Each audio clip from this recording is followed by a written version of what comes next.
Welcome to the X-1 Legion cast. It's me, Randy. Mitchum's here. Matt's here. We've got Colton here with us.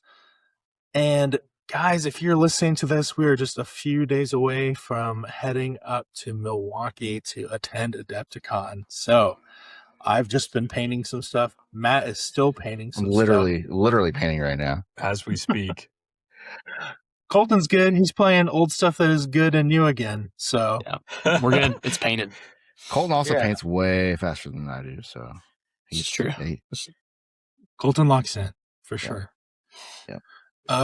But yeah, we got a faction primer series to finish today, guys. We're going to talk about that old Grand Army of the Republic. Those clones, where everybody looks alike, and that's a fact. That's not a statement of. You know what? I'm not even going to finish going down that line of thought. But yeah, if you're listening to this, awesome. If you're new here or you're not new here, you should like and subscribe. It helps us out a lot. We've also got YouTube memberships or Patreon. If you choose to back those, that'd be awesome. We've got a new podcast just for that called Improvised Orders. We do fun stuff. Mitchum definitely knows everything about Star Wars lore and perfectly recites it all. Yeah. As we no need to test me. No need recently. To ask me questions. Just accept it as fact. It's so good. And we're so good at this that we forgot to do a reward thing already last episode. So we're going to kick it in right now. We have a couple listener messages. We're going to do them right now at the top of the hour, so I don't forget them.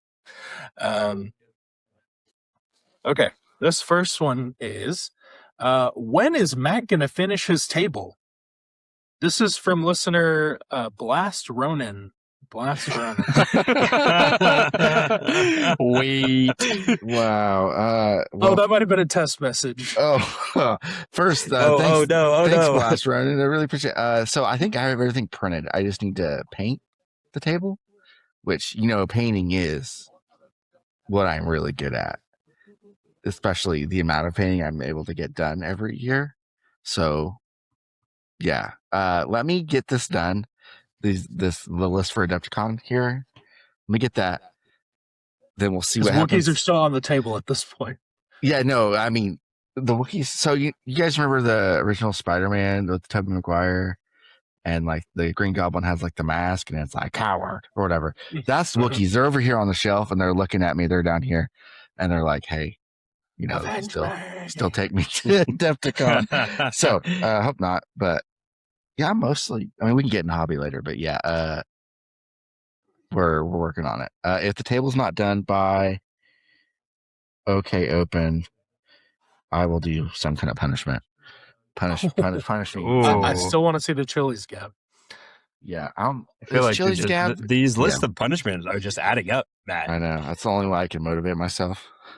Okay, well, here's a serious question from Spencer. If you had to play a different faction from the one you currently play, which would you choose? And I guess Colton said you play all of them.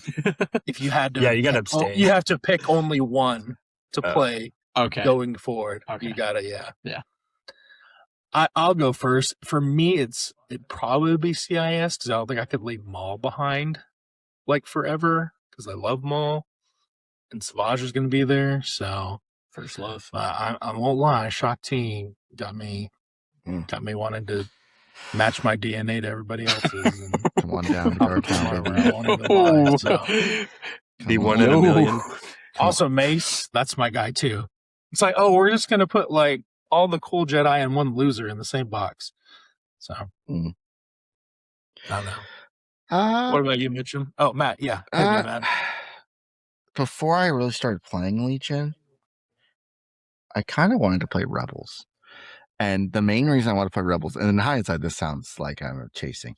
I always thought the Land Speeder is like kind of like a technical, was like super cool. Like the Rebels just strapped a bunch of guns and dudes to a land speeder and they're like palling around shooting rockets at people and stuff. I thought that sounded pretty fun to kind of be like an underhanded kind of faction. And then I split a Clone Wars core set with Dylan and started playing GAR. So that didn't happen, but Yeah, maybe Rebels. Still landed on Unhindered Faction. Yeah, for sure. Ethical Legion. Don't even start. Mitchell. Man, I don't know. This is tough. I think in the beginning, I was leaning towards droids. And then I ended up splitting a box with Drew, and then I took GAR. I think I've played droids once, and I was like, I don't like the way this plays. So, but now I think it would have to be probably Empire with all the new Imperial High Command that just came out. I really like all those characters, especially Thrawn is a big fan. I'm a big fan of Thrawn. So yeah, I guess I'll say Empire. And I still get red saves. I mean, it's hard. It's a drug, man. I don't.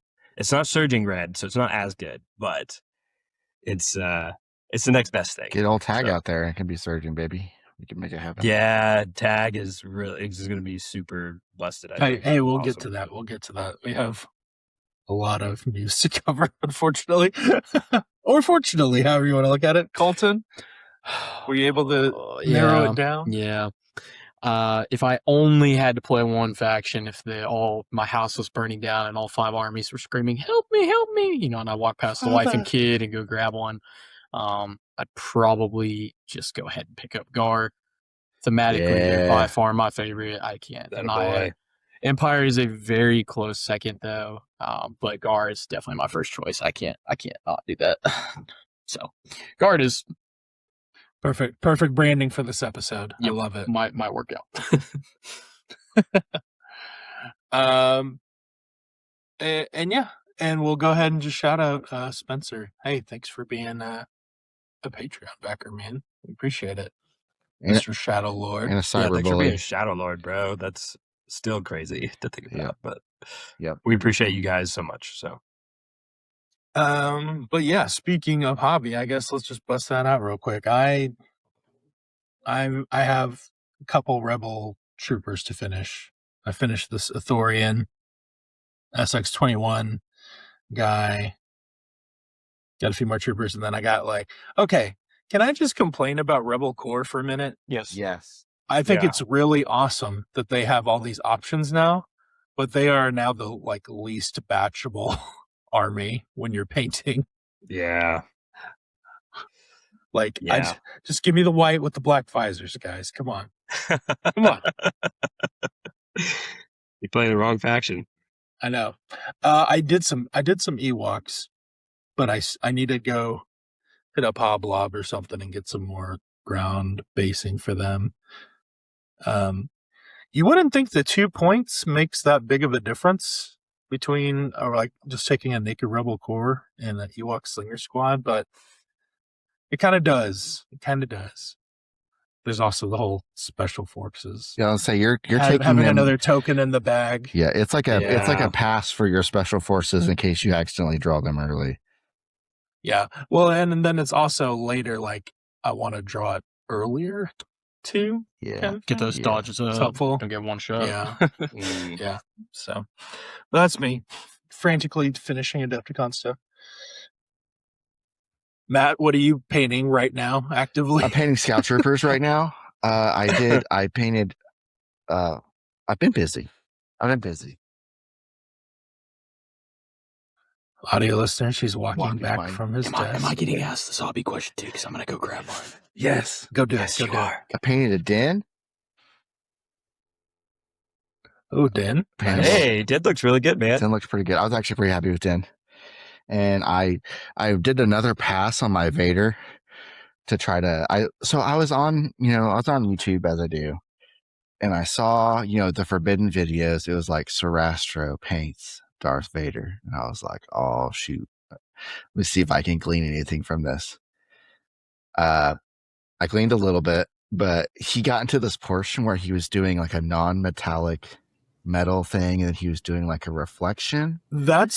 Is it the Vader one? Or the Vader one where he did like a reflection, of I saw the Din one, and yes, he does a Din one like that too. It's insane. It kind of blows my mind Like I see him doing it, and I'm like, that looks stupid. And then he puts it on the And then table, and it's I'm like, done, oh and my it's like, gosh, it's a yeah. reflection of the sky. It's not, like, I don't know. It's like when the guy like paints the shadowy thing upside down, right? And then at the end he turns it over, and it's like, oh, that's Batman. Yeah, it's like perfect, and it's like, this is beyond me. It's like I just wanted to get some, like some visual interest, contrast in Vader's model from like just being solid black. So I got a little bit out of it, but not that. So don't look at my Vader visor that close. Yeah, I've worked on some scouts. Here's some more finished scouts. I'm doing some more base coating scouts. I need to wash them up. I've got the snows all done. I've got all my snows. I've got 6 units of snows done. I've got Callus done. I'm just trying to help you out, Colton. Like, hopefully I can fight the droid, the Wheel Greg first, and just Ion. I'd appreciate it. That'd be really nice. As many as it could go would be great. But my experience with Ion so far has been mostly into Dark Troopers, and I feel like they walk it off about half the time. Yeah, I just had that experience, but I was on the other end, and it doesn't hurt my feelings very bad. Yeah, so I'd shoot them, and then I think they didn't roll off one time, and it helped. But the other times, it's like feels really bad to be like, hey, I got my eye on, and there's like roll paint. So we go ahead and keep doing that thing I do. But yeah, so I'm busy. So once I get these scouts done, I also have my Imperial officer, which I've zenithal, but I need to paint. Once I have him done, and these last scouts, then I'm in basing town. Actually, I'll probably varnish them first, and then I'll be in basing town. And then we'll be ready to go. Put the magnets on them, we'll call it good. Nice. So, Mitchum, I know you got something special. Yeah. So I have been working on a special project, and I think it's finally ready to show off.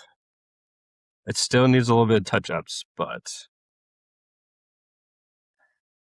I have done an Ahsoka LAAT here. Oh, yeah. I used some tape and taped off her. Yeah. And then I had the little fulcrum symbol right there on top. It still needs a little bit more. I kind of wish it was a little bigger, but the top symbol, I kind of wish it was a little bigger, but it's nice. I like it.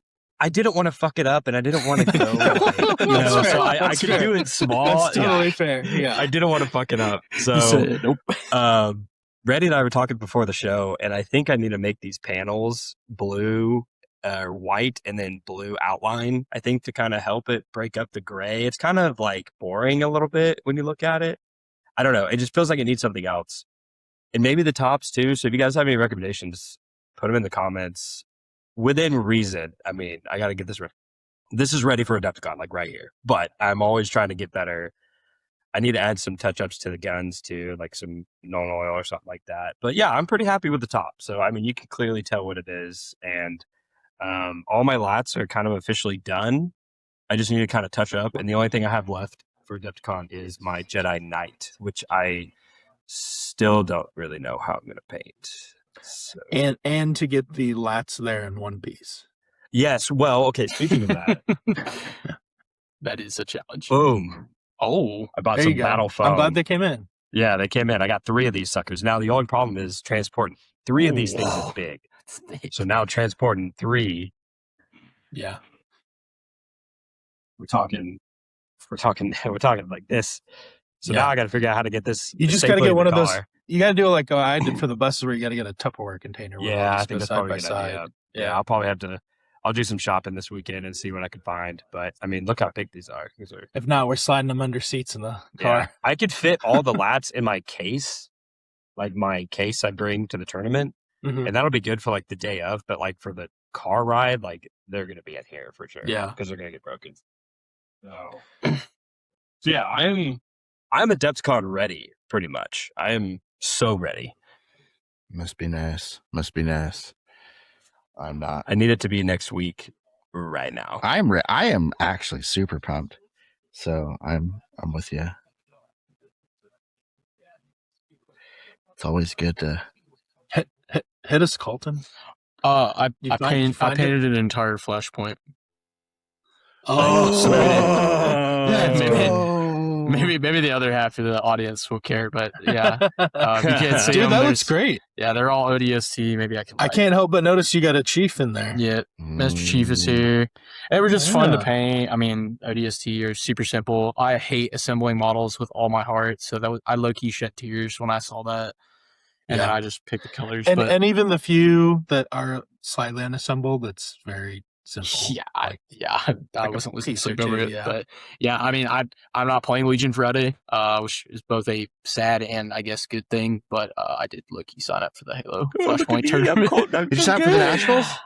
I've been trying to get in for 2 months, so probably not actually signed up. But if there's a last second cancellation, I am now officially next on the list. So let's go. There will be. Try to just do something Friday because I'm low key just gonna be there doing nothing for an entire day. Perfect. So perfect. Painted that. So excited. I'll drop some ODST, play the game incorrectly for 3 rounds, and have a good time. That'd be amazing. Yeah, it would be amazing. But ODSTs are very good at killing. They're very bad at living. Yeah, that's my motto in Legion too. So there you go. It's good. And just kill stuff. Figure it out the rest later. That's so not true, but okay. Oh my bad. Okay, that's good. Yeah, we've all been thoroughly hobby harassed at this point. So let's talk about some news. Let's start. God, how far back do we need to go? We have not talked about Tauns or High Command yet, even. Yeah, do we? I mean, I feel like people have. So let's maybe just hit our high points that what we're excited on those. Yeah. Mm-hmm. And then we can really dig into the booty. The Weequay booty. Randy said we're talking about my unit. I would also like to talk about the battle deck cards that got spoiled. That's kind of the deal as well. That's very cool. Yeah, so looking at the Tauntauns real quick. I'm interested to see what Colton thinks. I kind of know what I think. I can't think about stuff in advance anymore. There's too much going on. I'm curious because I mean these guys are quite cheap compared to their walking versions. Yes. And I feel like the sentiment is, well, all these other heroes are going to continue to go down, which I think is partially true. But I also think they priced these guys at room for them to get priced back up some later. Yeah. Yeah. That's kind of what I'm thinking. I think Han is a menace to society. I think Luke is fine. Yeah, I think Luke is solid. I think they also got these keywords backwards. It's kind of funny to me that Luke's got Relentless and Han has charge, and then that Han's melee is probably just straight up better than Luke's, which is just kind of funny. Yeah. Yeah, because he's what, arsenal. six dice pierce, Yeah, ram. And the dice are just a little bit better than Luke's 3 and 3. That dice pool's a little Yeah, iffy. Ram 2 I helps. guess Luke's slightly better in the armor. Yeah. Ram helps, but Yeah, got some ugly dice in Luke's melee. yeah, but I mean, just the action efficiency on Luke, though. I mean, the free aim and the free dodge. yeah. We get it. He's a commander. Yeah. I mean, if they had given him a equipment slot, that would have been wild. oof, yeah. There's no way. Handing out 2 dodges for free or 2 aims. Yeah. Are these? I mean, Han's still pretty good too, but I just feel like Luke is just. How much do regular taunts cost? 90 or 90. 95. 90. I think they're Around 90. that. So Yeah, I think they're 90 because they're like 96-ish, right, with tenacity. That's Yeah. typically what they have. so these are just definitely better than Tauntauns. Yeah. 95. So I'll say the big spice here. Oh, they're right, is 95. They're 95. Tons of Oh, 95. And you're usually going to put like tenacity on them. And Yeah. This See You in Hell card, that's a 1-pip for Han, Yeah. Dude. where it's permanent. He gains Unconcerned and Unstoppable. So he can't benefit from cover anymore, but ideally he's going to be in melee once you've played this card. And he gains Disengage. Yep. Or at least on this round, which is wild. What do you guys think? I think it's really good. I guess really good, right? Will this be the new menace to society, or is I think it's white dice still white dice? It's just so cheap that with 90 points, if you don't take care of it, you're going to get completely outclassed by a 90-point unit. If you do take care of it, good job, I guess. I'm also curious to see how many people end up playing this turn one. Yeah, that was my thought, right? Is Yeah, like, is that's the point. I mean, is this a turn? I think that's a mistake. Oh, you do? Okay. But it's like, the more turns you can have unconcerned and unstoppable. Yeah. Not unconcerned sucks. Unstoppable. Like, that's... I mean, I'm definitely playing it turn 2. Okay, I see. But Yeah. I don't know. I don't either. I was just curious. I Hey, didn't 'cause, know I how many mean, other it people really- thought of that.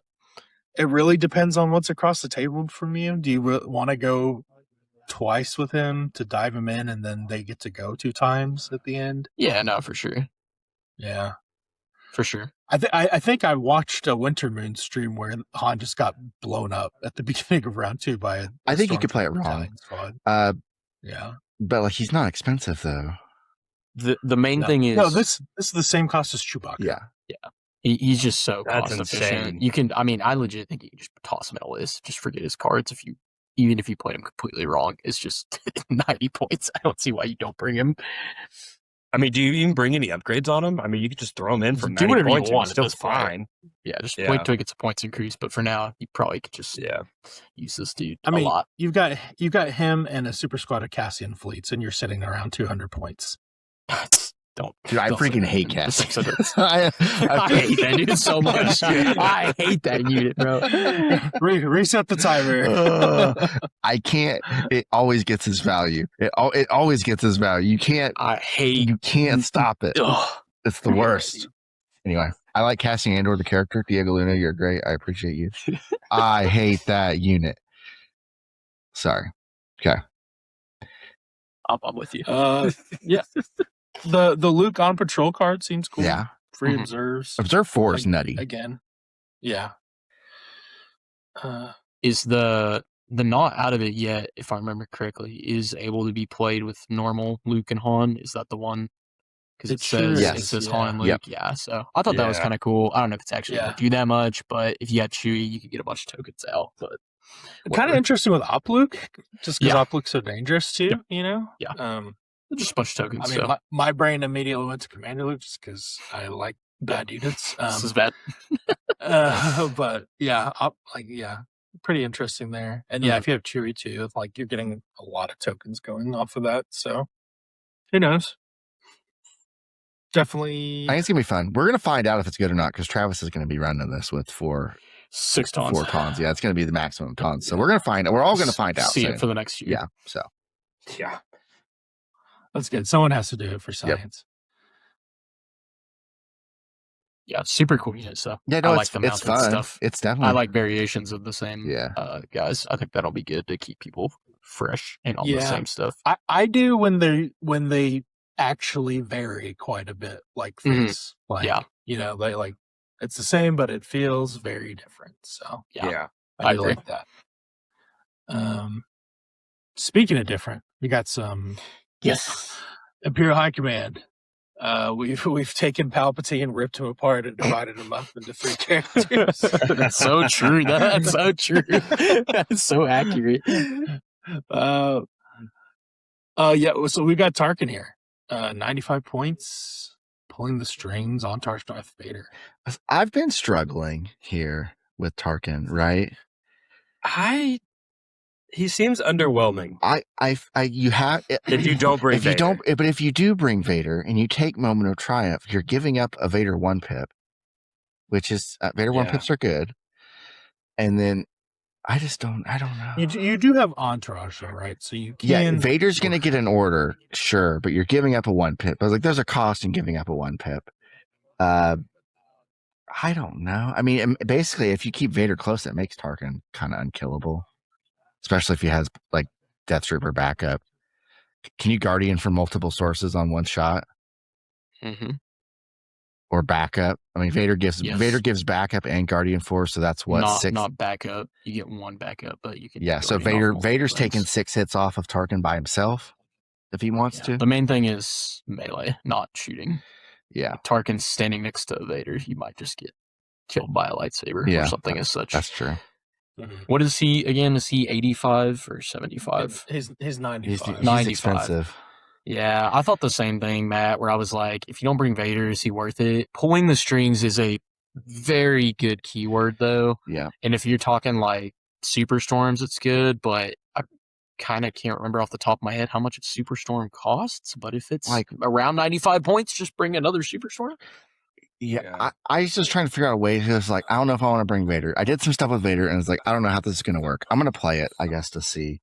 But it's like, I don't know how it's going to work. And then it's like, if I don't bring Vader, then what do I bring? Or if I bring Vader and then it has Entourage, I guess I could bring another commander, but then what am I doing with my command hand at that point? Mm-hmm. So you probably just bring in a custom officer. Yeah, right? you're just for command and control to try to get a 1-pip back, kind of. I mean, I don't know. It's just tough. And then the fear will keep them in line. Seems pretty good, but are you giving up either Darkness Descends or Master of Evil? Because Master of Evil is putting out 3 suppression to everybody at range 2 of Vader. Is that going to be more than what the fear will keep them in line is going to do? Depends on how close all you guys are. Yeah, I think I'd rather have 3 suppression on everybody at range 2 and Vader like one time when I want it than like handing out Demoralize 1 the whole game. I don't know. I think there's something I need to figure out here. Either I guess fear will keep them in line feels less like a Vader list card, right? Yeah. Like you bring it when you're just trying to maximize pull the strings and you've got a bunch of core around them or something. Yeah, I mean I just don't know. Maybe there's somebody's going to come out with something and then just like blow my mind, or maybe the Vader. Bye, Krennic. Look at that dork. I'm 65 points. We love you, Krennic. He's real good. Hey, I like the new sculpts. I saw. Superstorm is 102 points, by the way, with the T. And then 106 with the targeting skips. Just pay your tax, get a bunch of extra wounds. Don't pull the strings on something like that. Krennic's interesting with Thrawn, I was thinking. First, they both have white uniforms. That's very important. Second, they both have cunning. So all your command cards would have cunning then. Jeez, get out of here with that crap. Yep. Oh, man. Yeah, that's and then you bring command and control uplink on an operative, and then you play like that 2-pip, the Empire does not tolerate failure, and then you pop that because it's cunning. It's technically still 1-pip, so yeah, just go ahead and go 3 times first, no matter what. If you really wanted to do it, it's 100% an option. It's gross. Yep. Like Krennic still. Krennic great. Yep. I love this card. Though. He is great. It's great. But design. he doesn't get to use this card. Yeah. What do you guys think of the Empire does not tolerate failure? I like it. I hope they continue to make cards like this that have a benefit if you do what you're supposed to do and a punishment if you do not. I am 100% for cards that are not just pure positivity and happiness and sunshine. It's thematic and it makes sense and it's really good if you get it, and it's whatever if you don't, but you still get 2 wins. What I do like is it says during the end phase, if one of our units issued an order, defeated a commander or operative, you score. It doesn't say you have to take the aims. So, because you may gain aims. So if you're feeling really good about like getting your kill, I don't know if Vader's got somebody that he can definitely finish off a commander or operative. Maybe you don't have to take the aims. I mean, you can if you're feeling good. I mean, it's just like you don't have to risk it, but you can risk it because it's a may. It may gain 2 aim tokens. Oh, it only suffers I the see what you're wounds saying. So yeah, I see what you're saying. the aim, and then also when you kill somebody, you don't have to kill a commander or operative. You just have to kill somebody. So there's like 2 sections. There's you take 2 aims, and then if you don't kill somebody, you take 2 wounds. And then there's also, hey, if you kill the commander or operative with one of the units that got an order from this, you get the victory point. So it's a little bit of flexibility there. I think that it makes it no downside enough for me to just auto take it, just because that's 2 Empire units. So like I can, and then if I feel like if I'm feeling good about it, then I can try to turn on all the other stuff. Or if I'm doing a super squad with targeting skips, who cares? Give them 2 aims. Let's go. Who cares if I take 2 wins? And just let's roll that slot machine twice. This really makes me hope in the future we get some sort of bounty hunter only battle force or something, or like Crimson Dawn. It's like pull a token out of the bag. That your entire army has a bounty on this unit or something that'd be like cool. that. Something crazy. Yeah. I agree with you totally, Colton. I like seeing like more. Yeah, give me more of these. Put them in all the factions. Yeah, I like Stuff risk like reward that. stuff. I think this is really good Now for the game. Battle make them Force cards different. like Like this. make them like what the faction identities kind of are. Not just be like, hey, if you get killed, you get points. That does seem very empire-y. But maybe like It's my dog. Mitchell, what's our dog? Blue Man Group. Grand Admiral Thrawn. Group. Yeah, I'm not gonna lie to you guys. I'm probably playing this dude for a year straight. I think he's going to be extremely good. I think that's the Dude, I other thing think he's gonna be everybody's. so busted. If you can, I just want you to think about this before we get on to him. I want you to name one thing that he does that is not like, think of an action that you take with this dude that does not automatically generate stuff for the people around him. Move. He gets it. Exemplar. He generates an exemplar. Jeez, Just for dang moving. it. So the only one I can think of is like recover. Like that's it. Oh yeah. Like you take Yeah. I mean, the dude is just it's just so he's hot. I don't know what else to say. He's everything I want. In a I love commander. his command Yeah, you, cards, too. It's just you so play a high. command card, you get something because you have one step ahead. Oh, it's so This good. is like I said earlier. It's like I want this card to make me feel like I'm smarter than I am, and it does because I can't Yeah, it do does. anything wrong with him other than maybe hang him out to dry. But he's got red saves. Guys, it's Palpatine's 2-pip. It's bad.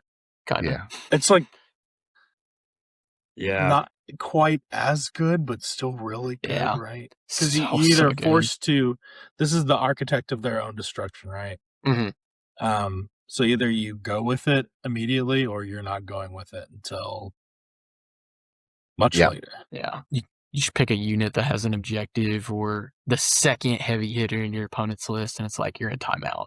You know, if you want to go first with Vader and kill something, that's great, but your Superstorm's going to sit in the corner and let me shoot at it till the round's over. And that's just, I mean, it's just gross.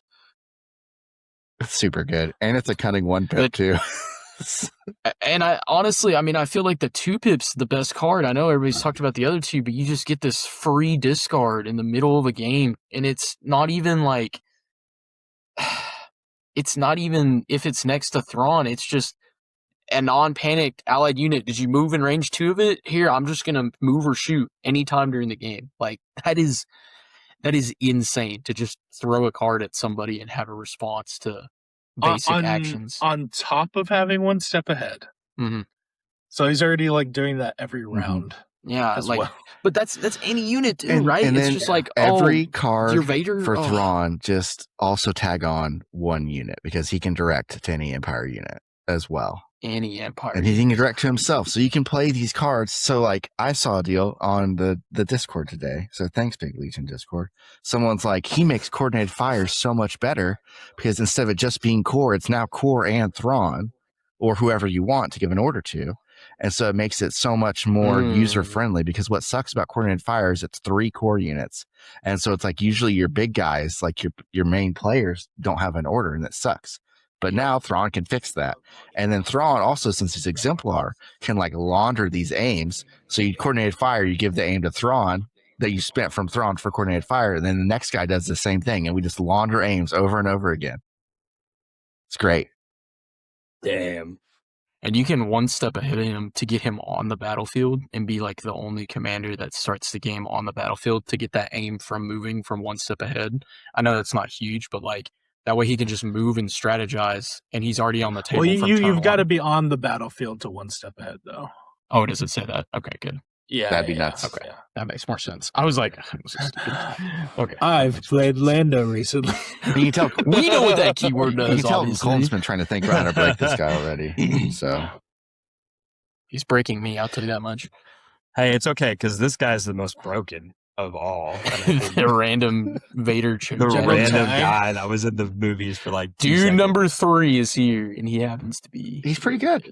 85 points for everything. I that think he the does. only, I think the negative, it's not negative, but it's like kind of a mixed bag, is I think the timing on logistical prowess is weird.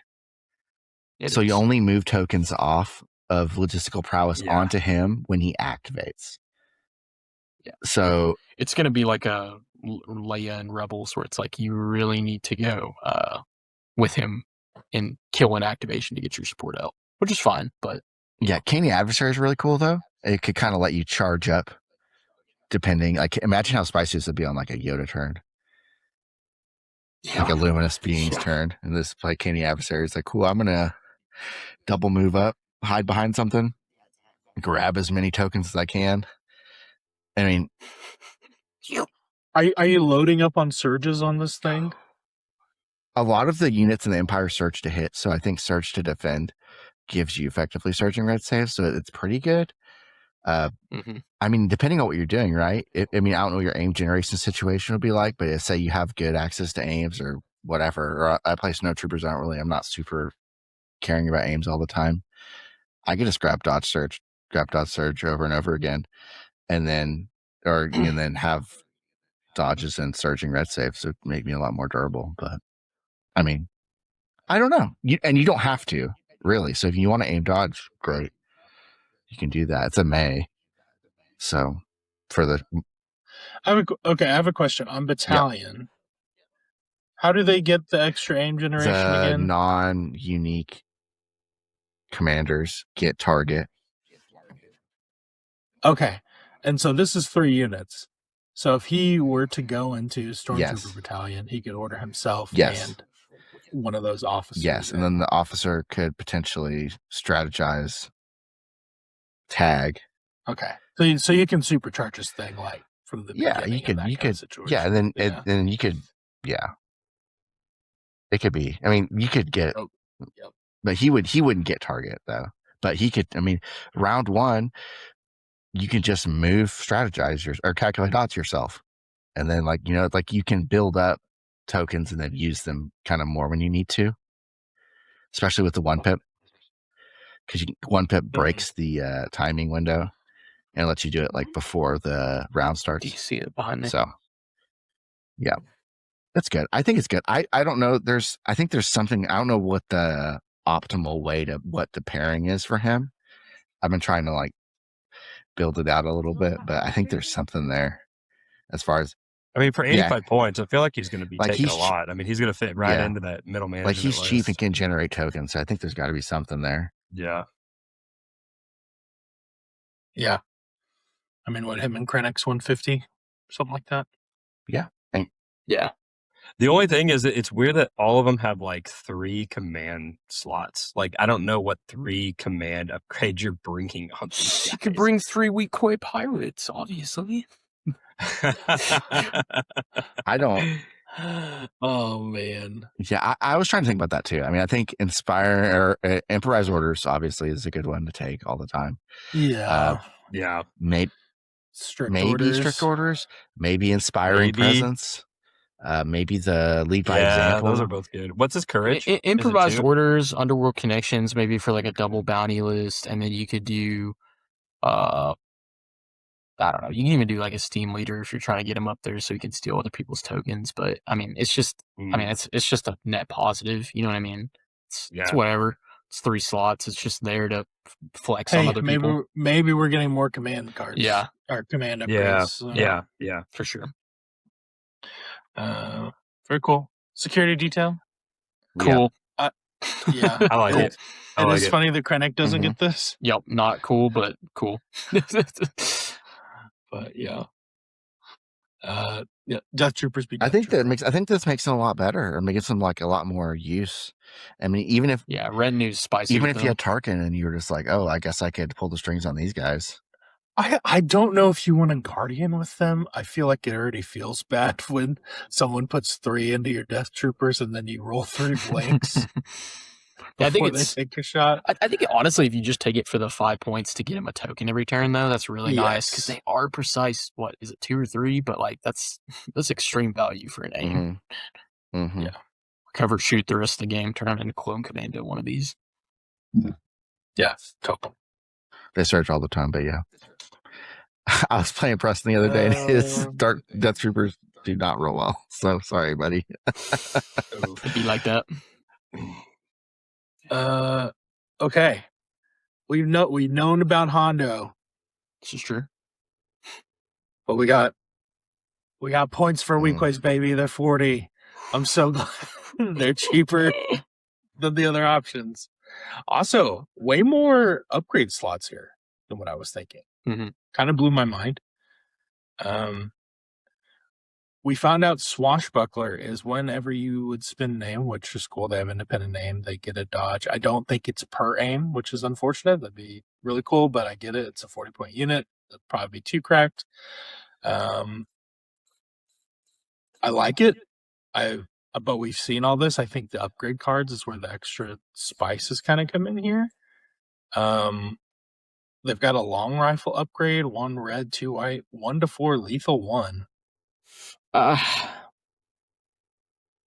So good.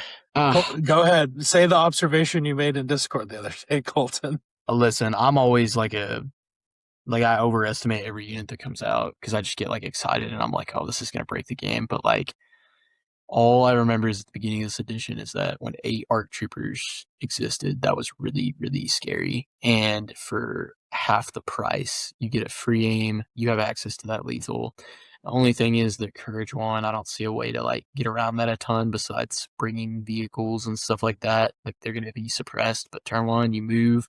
Anyone's at range forward, there's probably 1 Pierce 1 most of the time. And while that's not scary over the course of 5 rounds, if you don't pick these little cheap 60-point units up, if you just bring them with this gun, you're gonna get wrecked.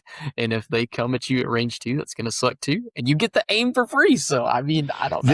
Maybe I'm overreacting, but that's crazy. This shooting out of a melee is gonna piss me off. Yeah. Does it have versatile? Can it? I saw these dudes. This one doesn't have versatile. This one doesn't have versatile. Okay, good. Because I was like, I saw these dudes, and I thought they were just Dollar General ARC troopers. Like that's how I see them. They get tokens. They can charge. They can shoot. They're not obviously that tough or elite like ARC troopers, but that's what I thought of them as, the little baby brothers. Yeah. Shadow Collective player. I love having a 60-point unit that can do something. This is like having a unit. Just having a unit. Start there. Having options. Having another. The life has come back into Randy with this teaser. Like you can tell. I'm excited. Like so back. Like the pike heavy guns are fine, but it's impact. There's a lot of times where you make it past the cover, you make it past the dodges, and then they just roll a block. So being able to pierce is nice for round 1. These kind of guns feel so necessary in the way the game is being played right now. Like you need to be able to like reach out and like poke people. This leader seems interesting. I kind of wish we got the traditional commander like Courage Pikes and Vigo got. But I mean, you do get 1 turn where it's working. You get to add a red die. So what is bravado? Like what weapon is bravado? He yells at him. Yeah, I think he rips his shirt open and exposes his chest hair. And like the stench that comes out. People just swoon, right? So yes, this is a rebel captain, Empire captain, essentially. Yeah, it's like it's whatever the Old Spice guy does in those commercials, I think. But yes, this was the spice for me. So it's a 30-point super squad. You only get 3 minis, but having the Indomitable with their courage is nice. These guys can be transported though by Raider vehicles. So you're looking at the Wheelo tank, and you're also looking at the bus and Shadow Collective. I will not lie. When we got the Wheelo, I was not super excited. I came around on it. I have some interesting ideas. I got way more excited when I saw this. Like a charging 10 dice immune melee pierce unit. Sounds really fun. Coming out of a massive I think I'm going to have a good time. Like, coming out of a snail take base, right? So I don't think it's going to break the game, but 2 of these coming out of 2 Wheelos, and then 3 swoops are going to be in my deployment turn 1, and it's going to be super annoying. Yeah. And Randy's going to be over there having a good time. Making Wheelo noises. So excited about that. Yeah. I guess I will say on the courage front, though, once you if you bring Hondo, like that Does takes care Hondo of does Hondo their- have the ability to share his courage value because he's not a commander? because he's a raider, yeah. But he's not a commander. Because allies have convenience. Oh, that's right. He Can doesn't have it. Oh yeah, and he doesn't have the. Oh man, he's an Mhm. operative. Darn it. Yep. Sorry. You'll have to. That's what I said. That's Guess their they'll only just- They'll just have to downside. make. Did we some talk more about units. the staff that The makes only them immune downside is their pierce? courage. Electrostaff pirate. This is the most Electrostaff, interesting one to me. 15 points. Yeah, it's nice having a cheap melee unit Mhm. for Shadow Collective. I mean, you can really throw this in any list, I guess, Yeah. if you want. Like what? That's 55 points for a dogpile unit. I was just thinking the whole squad. So captain, super, electrostaff, dropping out of a tank or whatever. I don't know which one gets farther, the wheel over the bus. Dropping out of whichever one, and then running into something, and then charging, spending the aim to get the dodge, and now it's an immune pierce 9 health unit with a dodge. And if you don't have force push, you're not getting rid of this thing anytime soon. So like Anakin would take like 3 swings probably at least to kill this thing. Yeah. And then you still you can still melee the next turn and shoot out of Yeah, some you guys can. too. I and some wouldn't other even. I wouldn't units. even shoot Anakin at that point. I'd just be like, "Hey, I've tied you up for 3 turns with." I mean, if they don't have force push, which a lot of people don't, unless it goes down here in the next couple months. So it's like you've got this thing tied up, and it's like I can just shoot out at other stuff, you know. So it's just like it's and then keep doing the thing with I get my aim, I shoot out, I have a dodge. Now I'm immune pierced with a dodge. So Yeah. I think it's not very enticing for rebels, probably. There's probably a lot of overlap here other than like the melee stuff. Well, and even then you can just bring fleets, I guess. So I don't know what you guys think about that, but I don't know if GAR messes with this. It's a cheap unit. Yeah, I mean, 60 points is just so good. it's good. That's good. I don't know. I hate not clone sharing tokens, so that might just despise me. But I wouldn't be surprised if you see a little kind of like what we had with the old first layer of pikes, where just every faction was like, "Yeah, I'm bringing 2 of these." I wouldn't be surprised if we got that same treatment here, where there's just a lot of super cheap. Here's a couple range 4 shots, even if they're not like necessarily meshing with your list. It's just there. Like I said, their only thing is suppression is going to be a big deal. I won't lie, because I mean, Mace can compel them.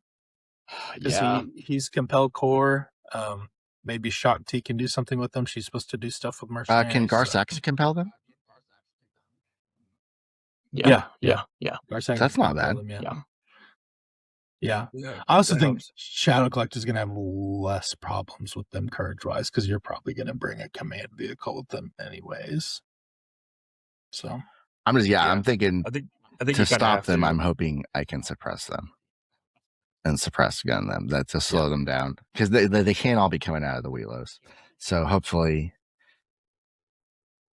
Yeah, I don't know if I see this anywhere, especially in GAR. I don't see this in GAR. Yeah. I mean, I kind of like that though. I feel like they're hitting the design right. If the mercenaries feel exciting for mercenaries and like maybe situational for the factions, I feel like that is the right space. and they're talking about a battle force. Yeah. I hope it's 3 I don't reloads. know what the battle force would be, but I am super excited about the idea of like a wheelo swoop pirate battle force. Like that just sounds awesome to me. I know Randy will definitely play that. I bet Hondo gets elevated to maybe something with Hondo. That'd be cool. That could Hondo just play standing orders every turn and then just he has a courage 4 bubble and then they all get independent. We panic on 8. They're actually the bravest guys ever. Change your minds. But yeah, no, that'd be cool man. for Randy. But okay. All right, let me, because this is not an article. Because this was not. Did they officially put this out?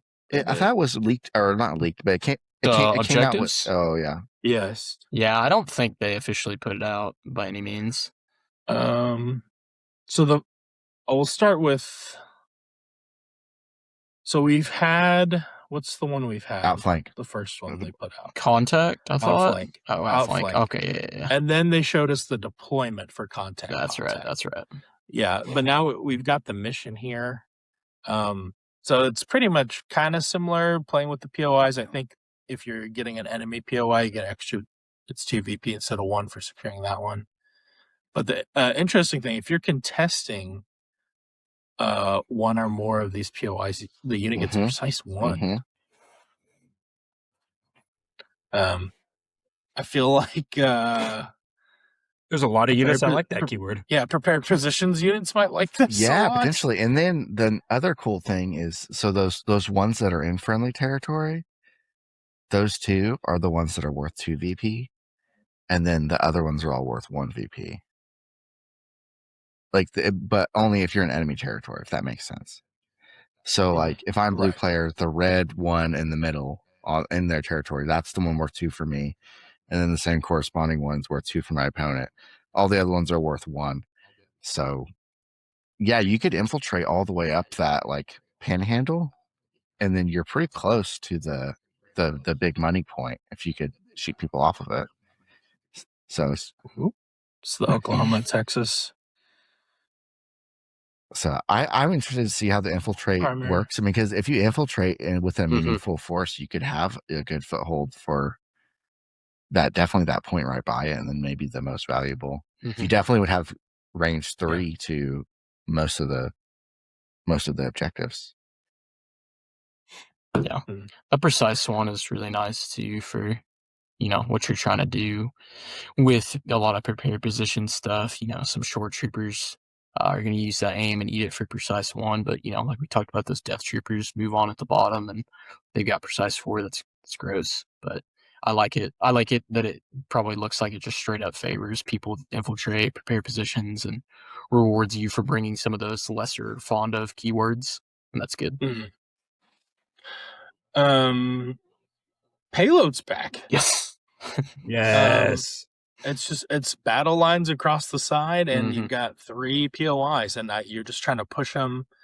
It kind of feels like payload plus what was that one where you used to try to just get into the enemy deployment with units? Breakthrough. Breakthrough. Yeah. Oh yeah, Is that what it was called? Was it just called Breakthrough? Yeah. Breakthrough. Yeah. But yeah, you're trying to push. It's 2 VP for each one you can get into enemy territory. Yeah, so you've got everybody has, like, they each have their cart, and they have the contested cart, and they have the opponent's cart. If you can grab the opponent's cart, you can push it, but yes, it feels very spread out, though. Like, this is kind of shifting priorities a little bit, but also I like it though, because you can just be like, nope, I'm picking these 2. You can have that one. Yeah, fast unit though can maybe, with the whole board edge to deploy, you can maybe punish if they don't. It's not that far away. If they don't do a good job defending their, like, home payload. Well, also both sides have the short edge deployment. That's disgusting. Now that you mentioned that, Yep. for both sides. So, like, scouting units, like whatever you put over there, they're That's what I was thinking. Some of them, like Arcs or hard. the Remnant T-21 scouts, like, hopping out, like, they're easily gonna get to that home payload if they want it. Yeah, it's kind of scary. Okay, Cauldron, same deployment. I love this. But there's 6 POIs. Dude, this mission is insane. Yeah, it kind of took me a little bit to think about it. GAR. Yeah. So players score 1 VP for each waypoint they secure in allied territory, which there's 2 in each allied. 1 VP for each waypoint in contested, and that is within 2 of another. Okay, they secure in contested territories within 2 of another waypoint they are securing. Additionally, players score 1 VP if they're securing both waypoints in contested territory. So it's kind of like relay, I guess. You're kind of like working your line across the board.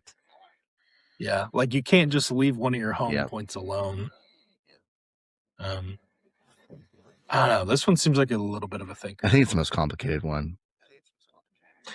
What do you guys feel about if you are contesting a waypoint, you remove one fewer suppression token during the remove token step? Pirates do not want to play this one. No. This is where your Courage 2 stuff starts to shine. We've got a GAR objective, ladies and gentlemen. It is here. Or a Darth Vader objective. And Nah, I'm all for. I don't really care about that suppression. I'm all for that. That range of those 2 middle objectives is the closest I think we have in the game now. Yeah, that's a straight up range That is 2. very Yeah. nice. Oh yeah, It's a straight You up just- range 2. We're gonna have a Yeah, clone put your- ball in the put your middle. ball right in the middle, The yeah. ball's gonna be right there. So Yep. closed pocket part 2 is here. Yeah, I do think this is a clone objective. I've been waiting very patiently. So do you just try to push one and then hold the other?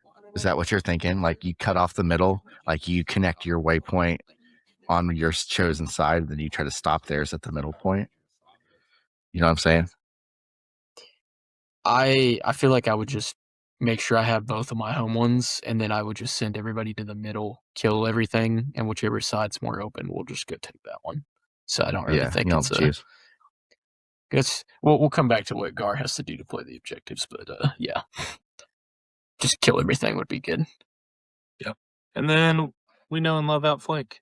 I Are played you it guys once. taking Outflank to Worlds? I am I'm not. about to. I am. Mr. Miz. That makes sense. I think it's great for the list you're playing, Colton. I won't say what it is, but Oh, you can. I don't care. I was gonna say. Hey, this comes out. This comes out after list lock, so we're fine. oh yeah, Wait, The list list, lock. the list lock Friday, bud. You better. Friday. Let's get Friday. You better submit it. Okay, The 20th. probably should submit that. I thought it was next Friday. That makes sense. Yeah, no, I think it's really good It's Friday. minute. Travis told us about you teleporting a squad of Dark Troopers just to the other side of the map. So good. So Yeah. that feels So bad. good. Yikes! Yikes! I played Preston's remnant the other day, and I was screening him with my units, like the range 2 bubble. Like he has to be outside of range 2, so I was kind of screening him off, right? But then the part I didn't think about was that he can like get T-21 scouts wherever he wants, and so he like brought them in Yeah, to doesn't matter. kill my screen, and then drop them where he wanted to the next turn anyway. It's like cool. Correct. Yeah. This objective I feel like is one of the few where it's like you definitely want to be red player because like seeing what they pick for their Vanguard units gives you a lot of information. I straight up don't That's want fair. to play this. I think It's not so. in my deck, Yeah. and I don't want to play it. It should be in my deck, but I'm scared to play an objective I've literally played once. I played a lot with my list. I really like it. I think it fits. I mean, the way that I play it is, I think it's probably one of the best missions that I have in my deck. No question. You got 3 transports, so that makes sense. Yeah, that helps. We got new secondaries too. We already Mhm. know about Supply Run. Pick them It's up. fun having boxes back. Failed negotiations. Hey, get your who is it, Senator? New Gunray yeah. and Chi-Chi. Yeah, Hey, yep. Yeah, we got Sure, hostages this is back. kind of like I like it. I Um, like this better. What I don't get is if we're doing a failed negotiation, why would I want to keep them around the? Why would I want to keep them around the point? I don't know. Yeah, this one is weird. Like thematically, it's weird. I like the gameplay part. I think it's awesome. I think it's better. But the theme of like, wouldn't I like hey, the negotiations failed. Wouldn't I want to bring my HVT back to my army? But it's okay. I'll let it slide. So basically, on this one, you're putting out a POI, kind of like Destroy Enemy Base, that is like the Mhm. exchange place, and then as long as you have a unit that's got a prisoner contesting said point. Yeah, you don't. I mean, you don't have to contest. You just have to have holding one or more prisoners. The unit has to be. Yeah. within one of the exchange, so a little further away. I just think it's cool that it auto gets placed. in the Yeah, that's middle. awesome. Like that. Like that's gonna be really weird when like one player is like a clone player and is like, man, I want to shove everything in the middle. I'm gonna bring failed negotiations. But then the other player was like, well, I flipped it over to intercept, so now we have this random objective in the middle of the table that's just there. There's two objectives. On the other side, though, it's gonna feel really bad playing into clones on that and close the pocket. Oh yeah, this could stack on top of. just two stacked up POIs. Fight we're here. Although this is, then they really don't rich care get about the richer. two side. Yeah, no. What's my POIs. favorite part about this battle deck too is we're at the point. Or we're at the Cauldron. point now where your deck can be all things you really want to play, Yes, and that 100%. makes that very relevant. For and what that we're gonna makes talk about and today. that makes obviously the pregame more important. So maybe that makes red player even better. But there are I can a lot of times with lists, you know what I mean? I'll have I feel really good about two, and I'm trying to decide on a third one. I'm just kind of on all of them. And now I feel like there's enough that you can really have a better. There's gonna Yeah, be some for sure. variation for sure. For sure. I think there's some that you just don't want to play at all. Yeah. Yeah. Some of them are more I say brain dead, but some of them are more you don't have to think about it as much. Like sweep and clear. Cool. I killed something. No. But then we got retrieve the data. Yes. Place a data core in the center of the battlefield, even if there's already an objective token there. I like that they put that in there because they knew people were going to ask. Yes. Then, starting with the blue player, each player places 2 data cores in contested territory, not within 2 of each edge of the battlefield. So this is kind of like supply, right? But these don't move. You're not picking these up, or are you? No, because you're just placing suppression on the tokens. Yeah, it's like sabotage. Yeah. Yeah, it's like that. It's like sabotage. Yeah. People that did not play Old Legion are real confused. They're like, why do they keep saying breakthrough? That's in the game. This is kind of like sabotage. And it's the suppression tokens aren't tied to you or to your opponent. So if you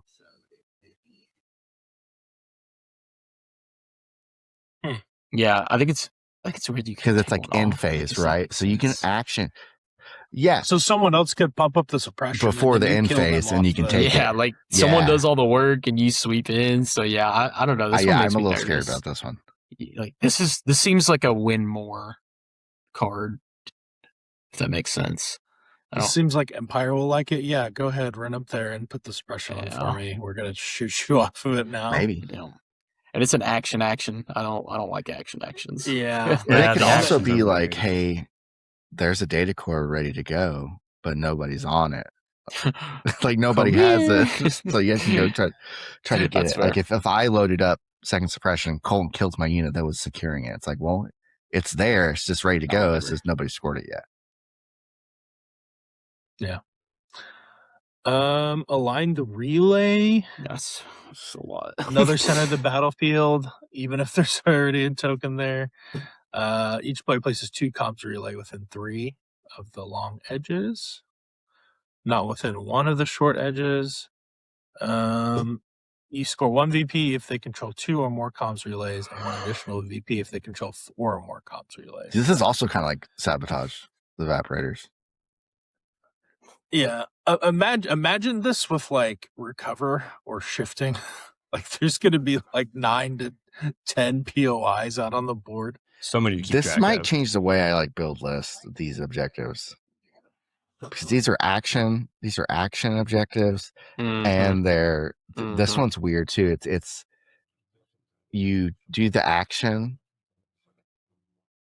and you control, you gain control of the deal, and then you gain control of it even if you're not outnumbered on the point until they take it from you. Does that make sense?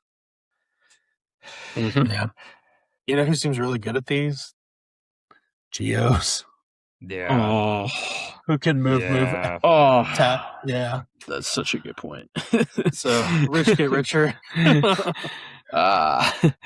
This is not a clone. This is not a clone objective. Yeah. There are 5 Don't modes touch that this. are Don't automatically touch this. excluded from the clone objective. But There's also a situation, maybe I'm really good at the primary and I'm really bad at the secondary. I'm just trying to damage control in the secondary, maybe. It's gonna happen a lot, I think, now. Yeah. And then we saw the other 4 action advantages. I like this one for Rebels. Scrambled orders seems more like reliably useful, unlike No Time to Lose, where you like had to bring the agent to like guarantee it. It's annoying. Yeah. For sure. Like pretty much all the other factions like having orders, so being able to mess with that a little bit seems good. And it's an action to destroy it for the other side. So the clone one's rapid deployment. Start of the first activation phase, choose up to 2 clone trooper core units. Those units gain reinforcements. That's just free real estate. So that's a take, I think. Yeah. I mean, that's really good.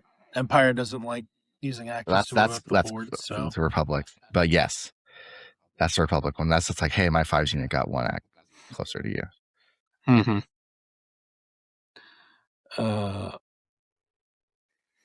Armored Assault for CIS.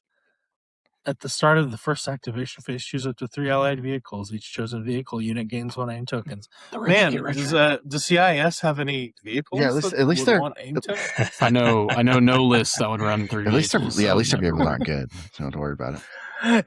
Yeah, I feel like this is false advertising. Putting a AAT on the AAT, I feel like is good though. You know what I mean? I kind of think it's fine. I feel like it's good. No, it is. I feel like every fine. heavy in CIS is good. I feel like every unit in CIS is pretty much good. Hey, he's figuring it out. The Empire one is Extreme Discipline. It is during setup, you put 2 advantages on the card. You can spend those advantages to, after a unit takes a suppression, to remove all suppression tokens, and then you take a wound. Yep, I like this new theme for Empire. I like the theme. I don't know how I feel. I don't know how I feel. Wound, take wound. Take wound. Don't do that. Yeah. So maybe like I was thinking like if I've been playing a lot of Vader, then maybe that's why I think this isn't great. I don't think I'd use this with Vader because if he's there in the bubble, they don't need to have no suppression. But I think this might be nice on some other ones. I mean, it definitely is like a hey, I can contest this point if you're trying to panic me off for whatever reason. So might be a nice to have.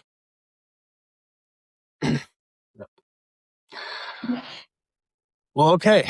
We made it through all of that. Yeah, so thanks for sticking with us. We probably won't be doing any Tower of Power today, just FYI. So let's talk about clones, guys. So before we get started, until there are Wookiee points, there's no point in talking about Wookiees because they're not great. I love them, but they're not great. They need help. Matt will do a video in their native tongue for all you. Yeah, so join the Patreon for the Matt speaking Shriwook, for all the cards. There's a video series that you just doing vocabulary. But no, they're not great right now. So but yeah, put them to the side. So GAR, what's your typical play experience for GAR?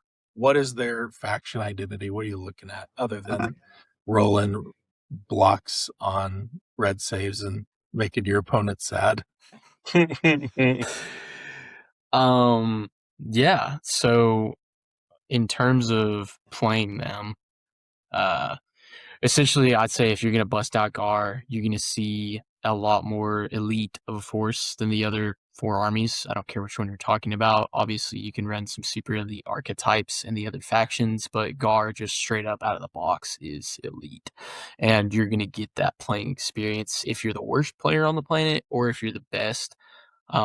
They're always going to just do more than your opponent's stuff as an individual unit, but you will also have less individual units than your opponent's. So it is a 2-edged sword, and that is the entire identity of the faction, is that it is going to make your army better by being around them. And that faction identity for GAR is probably, in my opinion, the most accurate or best in terms of why should I play GAR? Oh, you just share tokens and you get this stuff for being a clone trooper and it's range 2 and you just do that.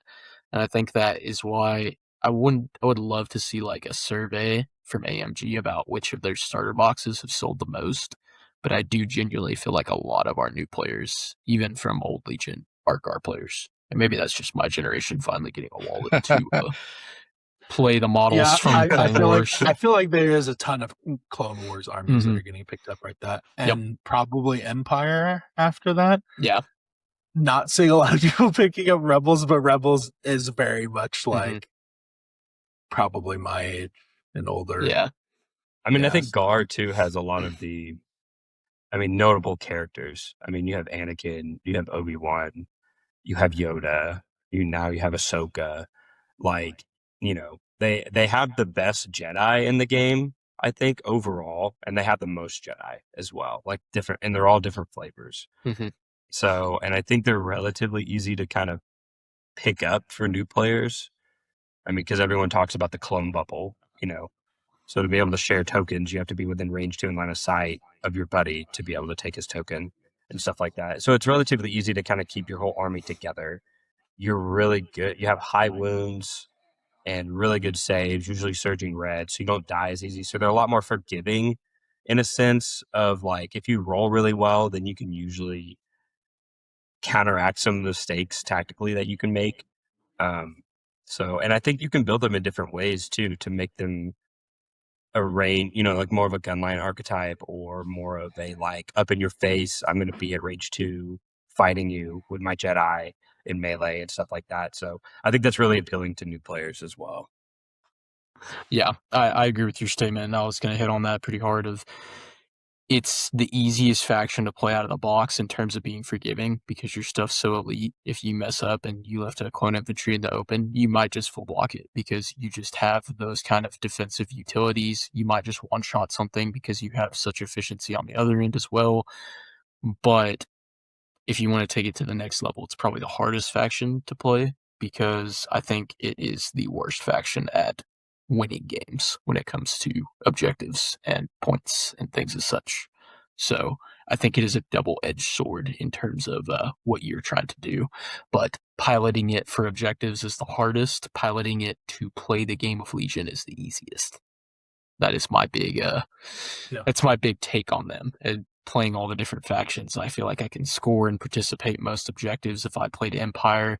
I think you have a really unique list, Mitchum, with the LAATs that show you a different archetype for GAR, but I feel like they're slow, they're fat, and that usually isn't because they're actually slow. It's just because I don't know the last time I've seen anything over 10 activations for GAR. And because of that, you are always going to suffer from one thing, and that is action economy.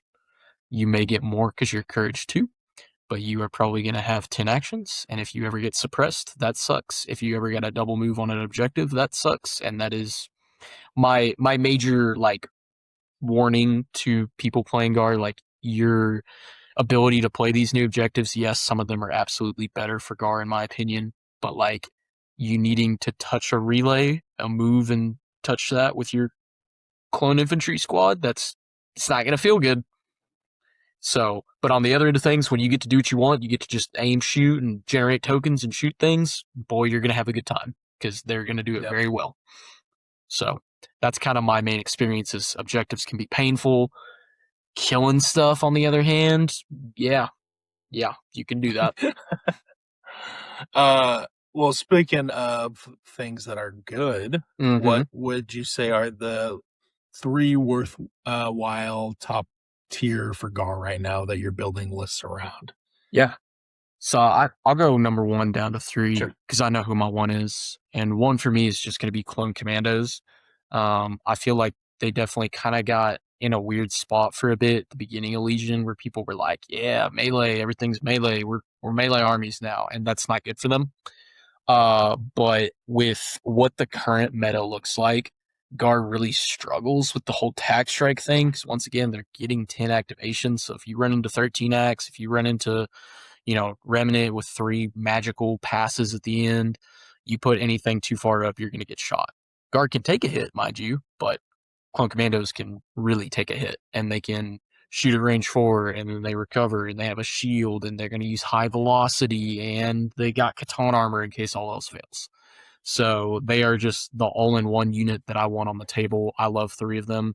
Their only downside is their action economy also sucks, because a lot of times you're trying to recover and shoot, or you're moving up the table and trying to shoot things at range 2 with a lesser ideal version of a gun, or you're using that impact to help out with armor. But they're versatile, which is what you need in this faction. They do really want orders as well to get that target one, so they can be pretty selfish. But for that simple turn one response and defense against attack strike right now, they'd be my number one. Number two is kind of an unfair pick, but it has to be said, and that's going to be Bad Batch. I've been a D1 Bad Batch lover since they come out. I think they're fantastic. They go completely against everything I talked about with Commandos, but I've learned to just accept the fact that maybe playing that 3-pip turn 1 in GAR is not essential. It's really good, but once again, you're getting screwed over with the axe thing for tag strikes. So just wait till turn 2, shoot your 1 red dice from crosshair, call it a day. But I mean, if you can keep these guys out of melee and just pop out, shoot things, they can legit pick up an entire side of the table. Lastly is also kind of a lame answer, but just clone infantry. They're just super solid. I love a unit that generates a token. I love a unit that generates a token that I can share with my entire army. So I think that's an essential part of any list building. You can say your favorite clone unit. Like, I really have enjoyed playing Marksman. I've been running some super Marksman with like Yoda and stuff, and that's great, but I still need those like 4 extra surges from clone infantry. I need that tokens to feel like the elite faction, because I think now that we've seen more and more releases from GAR, we're seeing more and more things that are not generating tokens. Your marksmen are hungry for tokens. Your ARF troopers are hungry for tokens.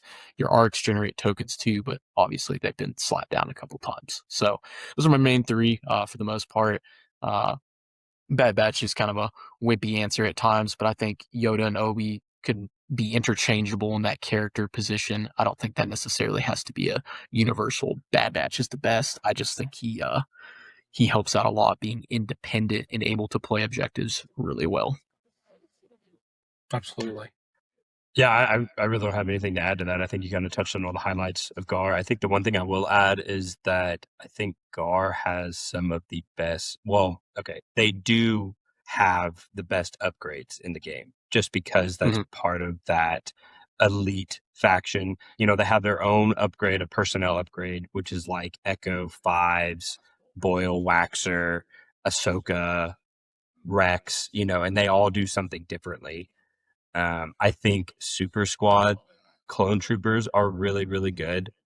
They are a lot of wounds on a surging red save army, which is always money and stuff like that. And then the heavy weapons are all pretty good as well. So I think really any way you kind of build them, you can find a build that fits your playstyle, because they're all very customizable, especially the clone infantry. You know, and then of course all the commanders I think are good too. I mean, because they're all Jedi. So I think all the Jedi are good in their own way. I think you have to really build into them, but they all have their own place in the game. So, I mean, the basic of clone list building is kind of like, you know, pick your flavor of Jedi that you want, and then build all your custom clones to fit, to maximize what that Jedi is going to do. So, like, if you're going to bring Obi-Wan, you know, then you're going to bring all defensive stuff and all your clones. You know, if you're going to bring Anakin, then you're going to bring a bunch of arcs, because you're going to be super aggressive and stuff like that. And if you're going to bring Yoda, then you're going to want to bring, you know, big old beefy super squads that you can kind of guidance around and get them in position that you want and like share tokens with. And so like you need to bring these big beefy dice pools that are going to benefit from Yoda's token generation and his like guidance and stuff like that. So Fair enough. Well, let's go ahead and dive into some of these archetypes then. Colton sent a few lists over. Yeah, which one do you want to start with? Let's start with, honestly, let's start with the Anakin 501st one, because I feel like it's the most that's simple. Good, because that's what I was pulling up. Okay, good.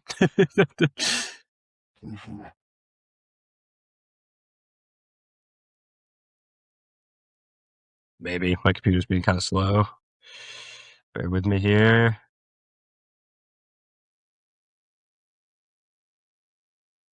For the audio listeners, Mitchum's trying to open the list. Sorry, this is breathtaking audio right now, I know. He's installing Windows 97. First thing I'll say about 501st, this was pretty much like the meta, so the beginning of 2.6 pre-points, like the everybody rushing to the middle and duking it out like 501st like was the thing. So I feel like you Yeah. don't see it quite as much now, but it still definitely gets played quite a bit.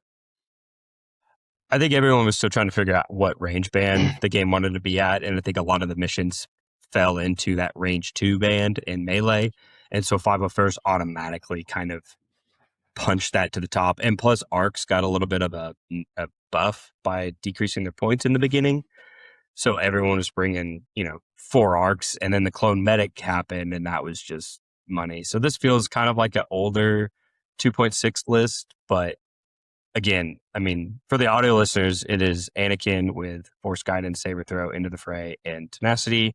We have 2 clone infantry squads with the DP-23 Shotgun Trooper.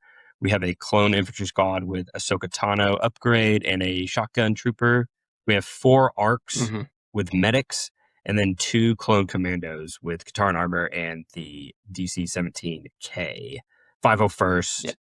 I think Colton, this is your list, so I'll let you talk through it. I mean, this seems pretty classic to me. So yeah, I mean, we've seen the better iteration of it in the past, but I think that it's completely good now. Like, I mean, we did a battle report video on, the old game shop for Jerry, and I was just like, yeah, if you're looking to get into clones and you get the 501st box or even the clone starter box and you go pick up 2 commandos, like this is a really good start, because I think this is one of those lists that teaches you a lot about the game with Melee, but on top of that, you have a little bit of shooting with the clone commandos.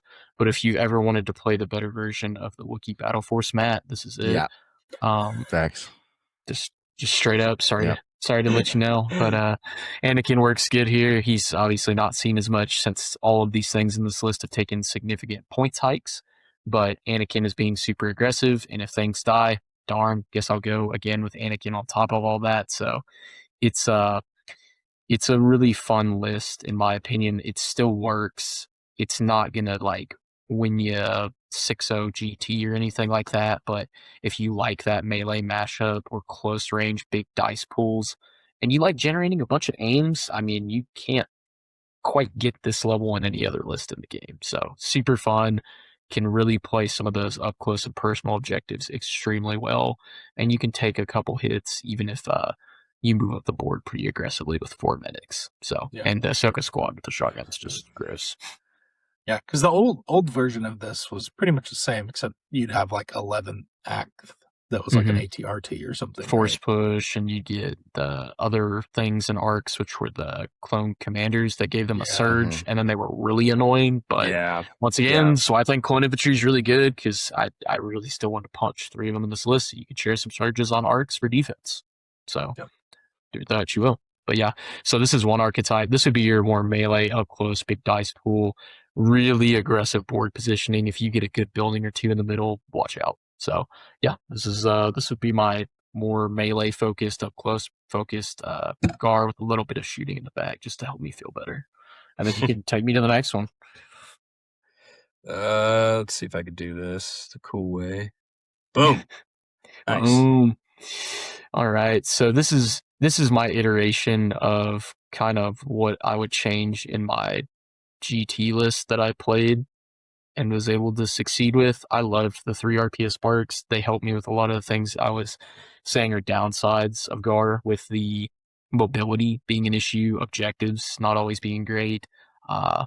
Getting a shifting priorities in a GT was probably the most stressful thing in my life. Used every brain cell trying to figure out how to win that with GAR, and it was probably only possible because I had a couple speed 3 or 2 units in that case with Compulse. But like I said, token sharing is better. Marksman, go enjoy them. I think they're worth your time figuring them out. I think they help clones a lot. The super squads take attrition good, and then Obi-Wan can just sit between them at H1 and just make them super hard to even plink a model off. Instead of you tag striking, you're essentially just going to wave this, like in the cartoons where they put the pie on the windowsill and the stream of smell comes out and you float towards it.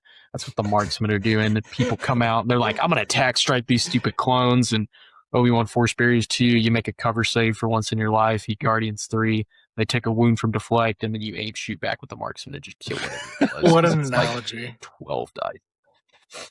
But It's it's bait. yeah, for the audio people, it's a Obi-Wan like clone castle kind of classic thing there. It's Obi-Wan. A couple infantry with Z6s. Colton loves Z6s. Yo, my bad, guys, can't help it. 2 shotgun troopers, 2 super marksmen. Super marksman with the and mortar 3 too. I think that's commandos. important. Because the mortar does give critical, which is surge to attack pretty much, but with crits. And that is something that clones don't natively have, so it is nice to be able to really focus those surges for defense. Yeah. And you'll see it bring them to heal into the secondaries as well. Yeah. People don't expect that from clones, but more clone players should be doing that. Courage. Yeah. It makes sense. Courage They're 2 twice as hard Indomitable to clone score. marksmen they're not getting suppressed very often. Yeah. Yep. Or panic. Yep. Mark targets is good. You got a bajillion different things you can put it on here, and even if they pick your worst units to put it on, it's still going to be pretty difficult. So, yeah, this is just. Go ahead. Well, so I was just going to point out that you have very similar missions on this list as you did on the last one, but these two lists play completely different in the way they want to do, like score these points and everything. I feel like this list really likes Recover the Research. Or even Bunker Assault as well, because you kind of hang back. And the Anakin list is very aggressive, so you're getting to your opponent very quickly, and then you're going to score those bunkers very early. But this list is more like, I'm going to take my time, I'm going to be a lot more methodical, I'm going to whittle you down, and then at the end, I'm going to score points and everything too. So the timing on when you want to activate things and when you want to, commit your forces to a side is very important with clones as well. And it really determines. That is determined by which character you're playing, per se. So it's the hardest thing as a clone player. We said it's pretty easy to bring them out, but like I said, your objectives are the hardest thing. If you had objectives that just let you walk to the middle every time, you give a clone player close the pocket. That's even even the worst player can make a lot of use of that. You just walk to the middle. As a clone player now, when I get close to the pocket, I don't even worry about the side points. It's just a bonus. I'm just going to go shove everything in the middle of the map, and it's going to help me out a lot. If I got to split up my forces and I split something up wrong, you will be punished extremely for the objectives, because this faction doesn't like to split, but you're going to have to most of the time. So you just got to deal with it. But I like clone marksman. I put them one on each side, so I don't have to hurt my brain too much, and then I call it a day. But this is a similar list to what we'll see next with Yoda. But speaking of, bam. So a little bit of flavor. I just can't help myself than to not put Rex in at least one list I show you guys, because it'd be dishonorable at this point. But I tried this list once. It almost made me play it at Adepticon. I got scared though. I did mean to just make all of those shotguns, but I only owned 2, so I was being a good citizen at that day. But Yoda, Tac Strike. You can easily make this a 3 commando list as well. The Yoda Tac Strike with 3 commandos is beautiful. It's even better with Bad Batch when you can play that turn 1 and they can just come onto the table, because Rex is going to give them Scouting Party 2, and that's not healthy for most of your opponents. You can also give the Scouting Party to Yoda to just get him onto the table a lot deeper. So your turn 2 2-pip is a lot more aggressive, and maybe even a lightsaber the second swing. But this is what I hope people see as a more healthy, I'm not really going to go all in on any one idea. Yoda and Bad Batch are 2 great selections to actually play the objectives. They're not going to be able to hang with, your 15-act Empire list with, 3 probe droids coming up, but you have stuff that can do things besides just move and shoot. Yoda can make big plays. Bad Batch is going to delete something. Hopefully, Commandos are going to sit back on your home objectives and shoot. Rex is going to be there because I wanted him to be. And then you're going to have just solid 5 surges to share around between everybody. So it's just a nice variation in a showcase that you can also play as what I would call this one a character list. It's not really the most popular archetype for GAR, but you can shove 3 characters in a GAR list and make it work. So I'm a big fan of utilizing the best units in their best ways, and not having to play a Bad Batch 3-pip, but also get some clone commandos, some aims, turn 1, and orders. fantastic. Yeah. So And for the Yoda audio 3-pip. listeners, it's Yoda with burst of speed, force barrier, and force guidance. Rex naked, Bad Batch with all the people. 3 Z6 clone troopers, and then 2 DT shotgun clone troopers, and then 2 clone commandos. I really like that you have Yoda, Bad Batch, and 10 acts. Like every list I build with Yoda, Bad Batch, it seems like it's either 9 or 8. But this seems like, I mean, it's 5 units of 5-man infantry squads, but they all have heavies. They're all going to be doing surges like you're talking about. Like, it's still got really good range for poke. Like, and I just really like that it's 10 acts. I think 10 acts is kind of the golden area that clones want to be at. They don't want to be more, and they don't want to be. You brought Rex's command So. cards so that he thinks that you might play them. You know, you're playing Call Me Captain every game. Don't tell me you're not. No, and like if you think that I'm like kidding, like it's really freaking good with Yoda. I mean, if you go with Yoda and then you swing twice and add 3 red dice, that's disgusting. Yoda's full rotation of cards is completely overrated now that there's 5 rounds. Once he's in, you don't have to work your way back up. I'm never playing that 3-pip twice. Like that's never happening now. I'll play really? it I was turn trying 1 to fit and it then I in. will never play it again. I will gladly.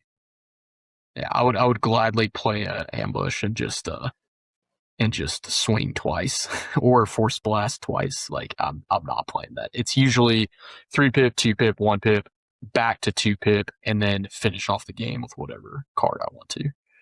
I don't think I've ever played that 3-pip again. I think Yoda's way too valuable to bully yourself into handing out 6 tokens to a half-dead army. So That's interesting. But yeah, and Rex is Poppy. He can shoot and do way more. Rex could do whatever he wants, man. Yes, including die turn 1. But that's also very true. That's also very true. It has happened. It's okay. Bad Batch doesn't need to play 3-pip. This is worth it, I swear. Rex Bad Batch sweep and clear. A little scary on certain objectives. You can get enemy territory round 1. Mm-hmm. Yeah. Yep. Turns out Bad Batch is good at playing objectives in clones as well as rebels. Turns out Bad Batch is just really good. I mean, I just can't believe I don't know what to say. It's elite efficiency. Yeah. Yep.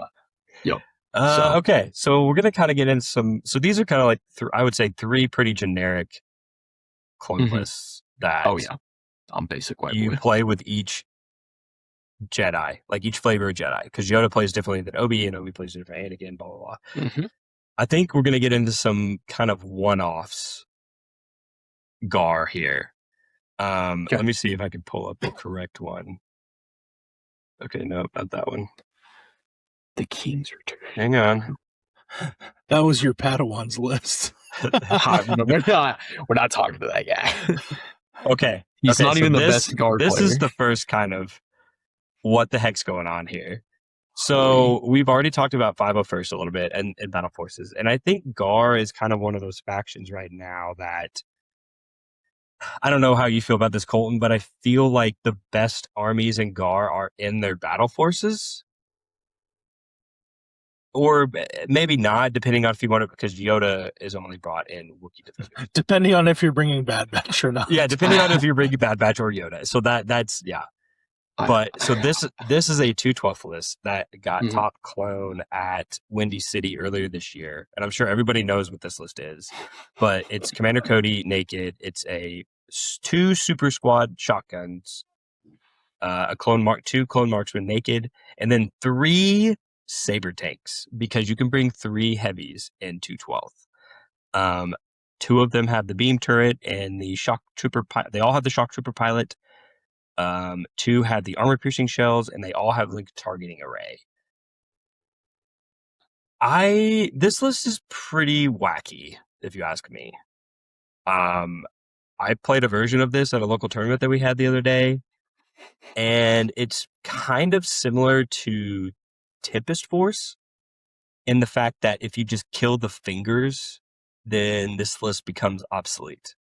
Because, granted, saber tanks can still score and do stuff, but you're losing out on the token sharing that the exactly. sabers are getting. Yeah. So if you can mess with clone efficiency, then that's the downfall of clones. So I would also not recommend this list for new players at all. 8-act clones is very dangerous, and if you lose something to go down to 7 or even 6, especially with those 2 naked clone marksmen, I mean, you're gonna be sure you'll get pass tokens, but there's no way you're gonna be able to spread yourself thin enough to cover the battlefield and make up for those lost activations. So I don't know. What are your thoughts on this, Colton? This is like a blind squirrel finds a nut. Okay, like people are gonna bring crazy lists, and this is my favorite type of list to see win like an event like this. But you got to take into account that a lot of this like win condition here was shock and awe. If you beat it, right? Like you beat it, and I know it was still a close game and everything like that, our local tournament, but like you beat it, and if it won a GT and you beat it, that's a good sign, right? So I think I remember. I don't remember if it was online or if it was in person, but I remember like the Yoda Jedi Guardian standby shenanigans with marksmen, like won an event or a league or something like that. And everybody's like, oh my gosh, this list is so cool. You put all the marksmen out, you give them standbys, and then we never saw it again. And that's because it's a brand new unit. It's a brand new idea that I can bring 3 saber tanks in the same place and that I can infiltrate these super squads of 212. It's just going to beat some people because they don't know what to do yet. Yeah. And I don't think the puzzle's very hard to figure out. You already said it. Kill the hands, you're good to go. So it's cool though because it offers more uniqueness in GAR. I don't want to sound like a critic, but I will address the statement of you feel like the best units are in the battle forces. I would say GAR is my only faction where I feel like that's the opposite, to where all other factions, I would say one of their battle forces right now would be their best list. CIS, you could argue EXD, but obviously they have a best list now, so maybe that's not as true anymore. Yeah. Bright Tree for Rebels to me is still extremely dangerous, and people should not freak out about a 3-point increase to your small cheap unit. Yeah. And then Shadow Collective is a battle force. Sorry, Randy. So we can't say that.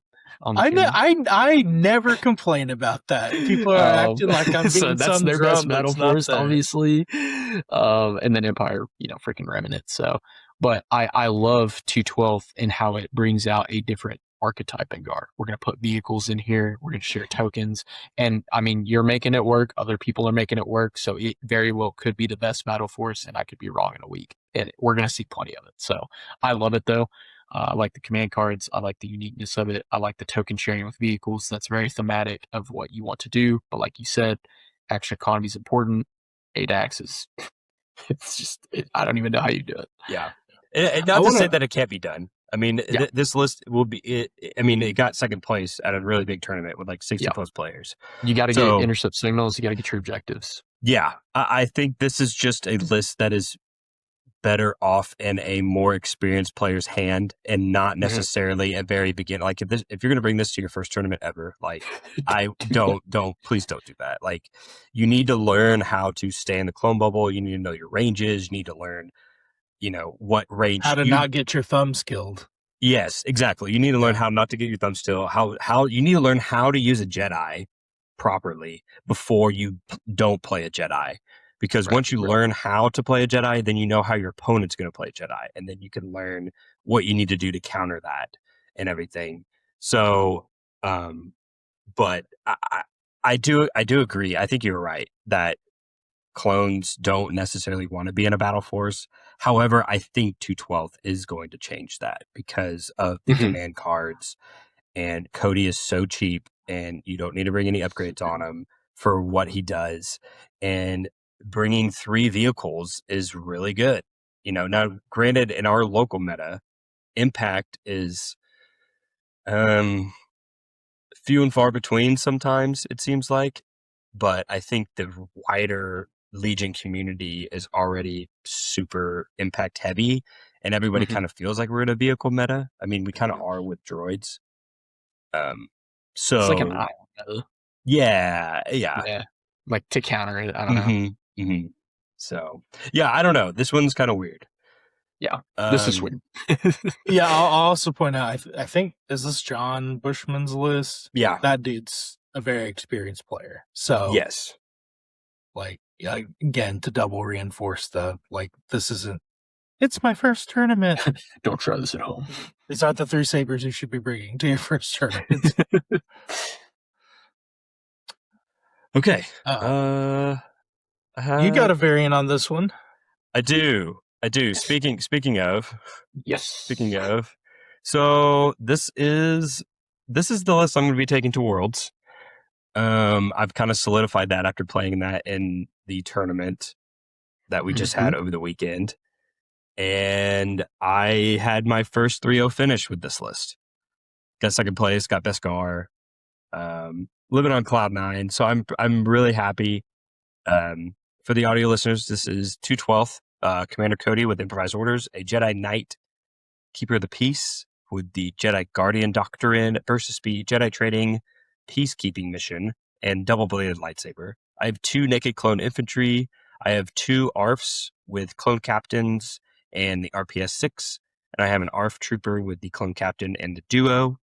And then I have 3 LAATs with Shock Trooper pilots, high energy shells, and onboard comms. I have fallen in with this list because of the order control I have with it. I could play a 4. I play standing orders turn 1, and I have 3 units in my bag. And then I have improvised orders, so I'm going with what I need to go with first every turn 1 every time.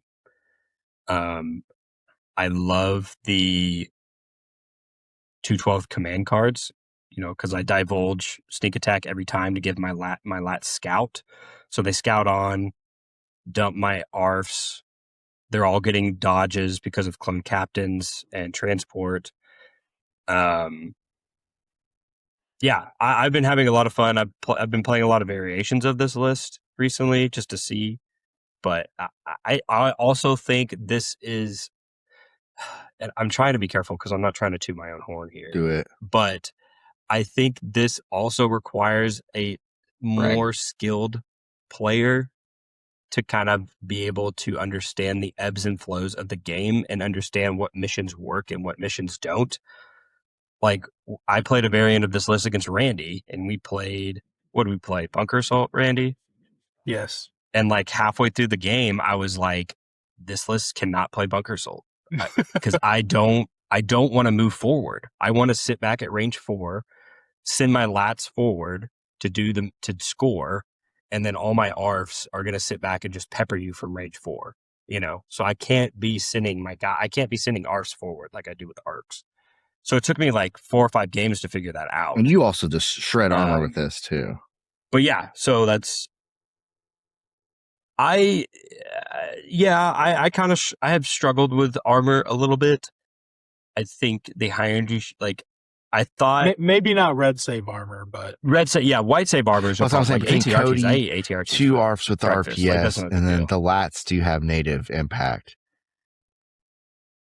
Yeah, it's like impact 12 or 14, I think. I'm really curious to see what Colton has to say about this list, though. Oh, dude, I wanted to play you so bad. I didn't want to play you at all. I know. I was like, dude, that list looks so crazy. I need to see that on the table right now. I think I can pilot it pretty well. So this is a love letter. Like, this is you in a list, and I love that you. I mean, I don't know if you got this from somebody or if you were just like, in the kitchen cooking up a stir fry, anything in between. But like, this is the coolest list I've seen in like 2 years. What's funny is I had an inkling about this list because I had 2 LAATs, right? And then I had the opportunity to buy a third. The opportunity. There's a guy on Discord, and I was like, yeah, and I was like, oh, okay, I could do it. Like, I'm gonna do it. And so I started messing around, and like I bought the third LAAT, and I started messing around with lists, and I was looking on Reddit, and this random person on Reddit was posted his 212th list. And he had onboard comms on his LAATs. And I was like, dude, that's a brilliant idea to give orders to the ARFs. And he's like, yeah, that's why I do it. And I was like, I'm going to steal that. So thank you, random Reddit user, whatever, in the Legion Reddit page for giving me the idea for this list. I've taken it. I've run with it. I will give you all the credit if anything happens at Worlds with it. But yeah, it's been amazing so far. So Can you remind me what the Jedi Doctrine is? That the direct one? the Jedi Guardian, it gives him surge to hit and it gives him charge. Okay, and then And the then peacekeeping double bladed mission is lightsaber gives him higher? if he it gives him charge, but if he already has charge, he gets tactical 1. That's right. And Yeah. then peacekeeping mission gives he's him. your anti-melee. He's my unit. beat stick, and I've also Yeah. used him to like kill vehicles. Well, peacekeeping is or the just super prepared efficient. position. just send. lightsaber. I feel like I need something that can compete with like a Vader or Yeah, just a Anakin. backliner. Yeah, Yeah. just someone that can Yeah. hold down the fort. Peacekeeping mission gives him prepared positions, Sentinel, and reliable 2, which Matt actually gave me the idea for that because originally I had the duelist on Yeah. there, I think, Mhm. but I've been really enjoying peacekeeping mission, kind of being able to put him on the board wherever I want to, and then the reliable 2 has been really nice. Just when I'm stuck in melee. Yes, that's and what I was everything. making sure that he was the reliable 2 one. But yeah, Yeah. that makes perfect Yeah. sense. Yeah. Yeah. No, I love it. I think you solved all of the major issues that I was talking about at the beginning. Like when I saw this, I was like, his mobility is insane. Like those slats being able to go side to side, and they're a lot tougher than people give them credit for. They're a lot more killy than people give them credit for. And then I like what you did with the good order control turn 1 because that's very important for, GAR not going last, obviously. But if you're playing extending orders, that helps. Make a clone infantry do hurt my feelings, but it makes perfect sense because they don't have a purpose otherwise. And these They're token points generators, and they have Yeah, and- infiltrate. So I just infiltrate them, aim dodge, and then they're giving aims and dodges to my lats. So No, and I mean it's perfect. Like you don't in this list, especially because you're just trying to amp up those other 6 acts of stuff, and Cody with the aim and such can still do a lot of work too. So I'm super excited to see what you do with this, and I love the objectives as well. Make perfect sense. So, like I said, I really wanted to play this. I think dumping out range 4 units.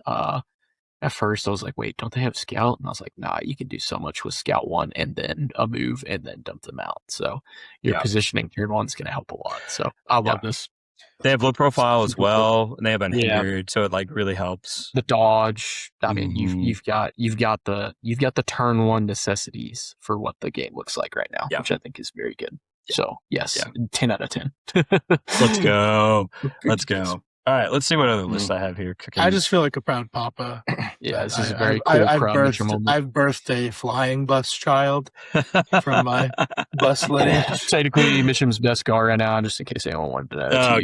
Okay. Yeah. I don't know if I have any other ones that are kind of worth talking about. That was kind of my last one. So I thought that was Darth Maul with his breaks for a second. yeah, it turns out transport's a really fun keyword. So I've been hitting up Randy about all the ins and outs of. There's a couple times at the tournament that something came up. It's like, so if I transport on, can I dump my guys off on a building that's higher, but not as tall as the silhouette of the LAAT and everything? So there's a little bit of, I'm still learning like transport and everything too, and guiding LAATs around on TTS is a lot different than guiding LAATs around. That's why I was like, hey, make sure your that's bases are also a bit heavy, tough, but because we got to keep that center of gravity low. Yeah. I actually had to go and kind of take some rocks off one of my base because I'm not going to glue them to the actual model, so I can put them in my foam. But every time I picked it up, the base would fall off, so I had to like make it a little bit lighter so I could. But for the most part, it's been fair. There's only been a couple times where like I've tried to move something and I couldn't teeter it on. That's why the Gavs are terrain superior and everything too. Firmly attached to their base. They small fat boys. And they serve Coming soon. chips and salsa. At least Maxwell. That skillet queso, baby. Oh god. Can I get? I don't the want to go triple to Chili's for OK Open. the 2 for me, the 3 for It me. might be in our future. Oh man. Oh. Well, For a quicker wrap up here, so we know Mitchum's playing for Worlds. Colton, you're taking Remnant, right? Is there any particular flavor to Remnant you've added? Sorry, I know we're just jumping off the clone thing here, but I mean, yeah, I know, guys. What a great clone guest to not play clones at Adepticon. It was pretty 50-50, but I have too much PTSD from not being able to play objectives, and when they added like outflank, I was like, no, not doing it, not splitting it up. And I think these new objectives will help clones out a lot. I'll just be honest. I think you now officially have 3 secondaries and 3 objectives that you're like, yes, I will be putting these in every clone list I play, and that will probably make me play even more clones than I was before this. So, I will say as a quick wrap up, just for the people who aren't playing clones and they've stuck with us this far, I feel like you guys have kind of touched on it, but it seems like when you're trying to beat clones, you're beating them at the VPs, right? Like you need to attack those objectives in ways that are hard for them to do. Harder when they're running Bad Batch or something like that. But your tool is not to outshoot clones, most likely, right? So, any tips for that before we? The biggest tip if you're playing into GAR, and this happens to every single player I've ever seen play Legion that's new, don't get frustrated. You're gonna shoot into GAR, and they're not gonna take wounds every once in a while. And I can tell you people that have been playing the game for 3 years are like, this is so stupid, they won't die. Even I can be that way sometimes. I'm like, oh my gosh, this stupid clone unit that I've been shooting with the recon token is taking 10 hits. That's what they do. But I'll tell you right now, your opponent, after you do finally kill them, is like, crap, I only have 8 activations now. So it's a double-edged sword. Yeah. You just got to be patient. You got to accept the dice are going to spike against you. But man, it's going to feel good when it spikes against them and it's 4 blanks and you kill the entire squad. So just be patient with GAR. It's going to feel like a nothing sandwich, some shots and some things. Kill that action economy. Stretch their forces thin. Make them up. Instead of a band of brothers, just make them like a clarinet section of brothers, just a couple guys in the back, and you'd be okay. I would say, man, to kind of continue on what you said, Colton, I played Aaron round 3, and see what I was going to say, but I didn't say his name. sorry, Aaron, please come back. Yeah, I love you. It's okay, we'll watch. I had a clone infantry squad with 1 guy left, and he saved out I think almost his entire army shot at him, like ATST, bikes, snows, and this dude would not die for an entire round. And I was just like, every time I rolled the dice, it was like, okay, 2 to cover, I'm gonna dodge 1. Oh, look there, that's a surge. I'm gonna spin a surge. And then he'd go and he'd be like, okay, I'm just going to move dodge. And then I'd roll again. Oh, there's 2 to cover. Oh, I rolled the block this time. It's just, he kind of saw red there a little bit towards the end. Yep. And did think about the game. He's like, I'm going to kill that guy. I'm going to get him. So, but yeah, I agree. I think you can't get frustrated, because you are shooting into the best save army in the game. I think also I will piggyback on what you said, and I would try to capitalize on mistakes that the clone player makes, because they can't make many, because if they do, then they're usually losing pieces. So if they put Obi-Wan a little bit too far out, shoot at Obi-Wan. Don't shoot at a guy that he can guardian. Sure, he'll take the wounds, but just punish him for putting to Obi-Wan too far out. If Anakin goes too early and dives into a squad but doesn't kill it, withdraw that and then shoot everything at Anakin. Yes, you might get some deflect shots back, but taking out the key pieces in GAR is so crippling, because it really stops it takes out a massive piece that they need to use to threaten you and score other points. I mean, because usually your Jedi are going to be your secondary objective getters. So if you can beat GAR on secondaries, then that's how you win. That's how you beat GAR, is beating them on secondaries. And you could do that by taking out their heroes if they make mistakes. If you throw Ahsoka too far out there, shoot her. Or any Jedi, I guess. So, fun fact, if Obi-Wan's suppressed, he cannot guardian. Also fun fact, yes. I did not know that. before Me last neither. summer. No reason. Well, so- Not even technically suppressed. He just has to have suppression equal to his courage value. So Mhm. I think that's suppressed for Obi-Wan. that's fair. Fun fact: rating party is a thing on our list. Yep. Some people might even build a list around it. Might even Remember to use it.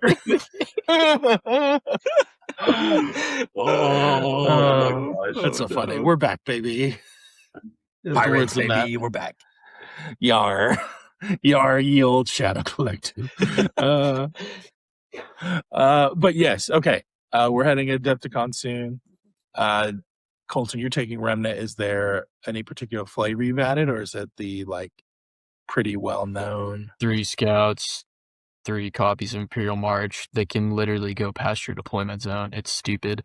It's 13 activations, even though it's 10, so it breaks the game and really punishes every single person that thought it would be cute to bring 13 activations and hit you 2 times at the end of the round. Now it's going to be the complete opposite, and I'm going to hit you 2 times. Guaranteed, I'm pretty sure no matter if I get standing orders played on me and I go first every round, I still get 2 activations to go at the end of the round, unless my opponent also got advanced intel. So it's just 2 scouts. I changed up the list to give those 2 targeting scopes. Gideon's there. He's got the Dark Saber, 3 Dark Troopers with the minigun and program loyalty. And then I put the range 4, 1 red, 3 white on all of the other stuff. Death Troopers, Storm Troopers, Short Troopers. And it's just the funnest force to split up into 2 halves of the map, which is something that makes me not want to play GAR, because I'm I want my tokens to share with everybody. And in Remnant, it's hey, congratulations for moving these guys so far away. You get a free token as your reward. So it's just it just makes it feel a lot better. So it's been really good. It's been really stupid. But I feel like I will be in the same sniper scope of the people coming to beat droids and wheel bikes. I feel like a lot of that stuff is also going to be very good into my army, so I may just shoot myself in the foot with that, but I don't know if I've played a list this much either, besides the last time I went to Adepticon. You're already I in day hate 2, playing so the you're same good to list, go. so I'm You're ready. Chilling. Yeah, I'm just going to get Brian Bear first game before my brain is gone. And he's gonna be I got you this time. Whatever. Hey, he'll caress you as he. Dude, the foot mat. It's like a little the cocoa almonds are what and the made chocolate it for almonds, me. dude. And the chocolate almonds. I ain't getting cocoa almonds. That might have been my fault. You might have a different flavor this year. Maybe that's only if you lose. I'm excited. I'm doing random Empire BS that I'm painting right now. I'm hoping Darth. Yeah. Did you finally decide on your list, Matt? I don't have the stuff for Remnant, or I would run Remnant, because the Dark Trooper thing was calling to me. No, I was going to do Tempest for a little bit, but then I kept getting cooked by people that were good. Brian Bear whooped me when I was playing Tempest. I was just playing it wrong. I don't know. I just didn't really feel it. And then I also am worried that people are going to bring impact and armor hate, and I don't want to be bringing armor and armor hate. So I just hey, I'm going to bring units I know are good in Empire and just try to just kind of go from there. I know Darth Vader's good. I know Din's good. I know Snowtroopers are good.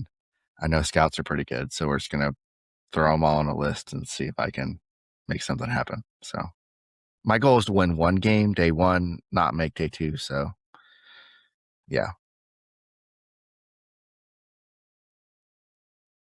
We'll be doing our Halo on Saturday, unlike you, Colton. So I just have no friends for a day, and then the next day everybody's "Hey, we're gonna go do all this fun stuff," and I'm I'm gonna lose to the top 13 players of the planet. So please leave me alone. Have fun trying hard. Yeah, it'll be try hard off for it for sure. So no warm up game, no baby seal game. Just good luck. Are you getting there Thursday? One, or you suck. Straight into the fire. You could probably get a warm up game with somebody on Thursday. Yeah. Okay, fair enough. I don't want to play Legion. I don't want to play Legion and then play 6 games of Legion. It's it messes with my mental. Anything I did in life, I would never go practice before a basketball game or do a speech before a speech. I gotta we could practice some Halo for you. Do something else. Well, we're playing it on Thursday. We're We're doing Halo, some side events on Halo. So Yeah, I was trying to find some stuff, but Friday's just the World Championship, and then Legion's only thing is also Yep. their World Championship, but unfortunately I can't play any. Dang. That's what happens when you do two You good, just, folks. you just need That's why to you go X and enter one. as a I Matt offered. I was Smith. like, Colton, I can get Hello, you I'm here. some platform shoes and a fat suit, and just play as me on Friday. Just play my list. Try to get me to day 2. What are we talking about? We don't have an Wear extra the bat suit Wear the laying mat around for suit. you Go guys. 3-0 For with you my Yeah, I got baby. one. I got one. Yeah, I'd bring well, the Remy problem is for when we you get too, to that way you can play the to Trail Saturday and we're models. both in, we gotta figure out what to do. But This guy doesn't belong here. I say we play each other. Play each Yeah. other, He's a judge. phony. That doesn't have any they're models. invisible. That's why. Yeah, but no, it'll be good. I'm excited. Well, no. Yeah. Randy, your list. Oh, thanks for asking, Colton. Yes, I don't want to leave you out. You're playing Rebels, right? Like you're. I am playing Rebels. Yeah. I'm just. That's I probably like not his bad list a though. lot. Before you play and build like 6 Weequay Pirates over the next 2 years. God, my wallet. Yeah, your wallet. Yeah, no, I got Commander Loot, Bad Batch, a Rebel officer for the reinforcements for the Cassian Fleet Squad. Yep. Really like recon intel on them. That's fun. They actually get shots off sometimes round 1, which is nice. And then I got my buses, of course. SX-21 troopers, they're fun. I got a sleeper, which either gets shot, which I'm okay with, because all those other precious things aren't getting shot, or it just gets left alone because there's a lot of other things in that list you'd rather be shooting. So, Yeah. yeah. Buses probably help with that too, keeping them safe and moving them up the table. Yep. Want to be terrain pieces. Yep, I love it. I don't open table. Never met one. You're going to. You're going to. Don't worry. That's why I bring my own. That's why I bring my own terrain. Yeah. Don't worry. I bring my own terrain. Well, gosh, thanks for joining us, Colton. We powered through these primers. We did it. We're here. Adepticon's upon us. Who knows what is going to come out on the other side? If you wanted some Adepticon predictions for us, you might be around the internet on Wednesday. We will probably be live streaming. We might just be posting stuff up if internet is spotty wherever we are in Missouri or Kansas or wherever when we're driving up. So it's going to be wild, but it's going to have a good time.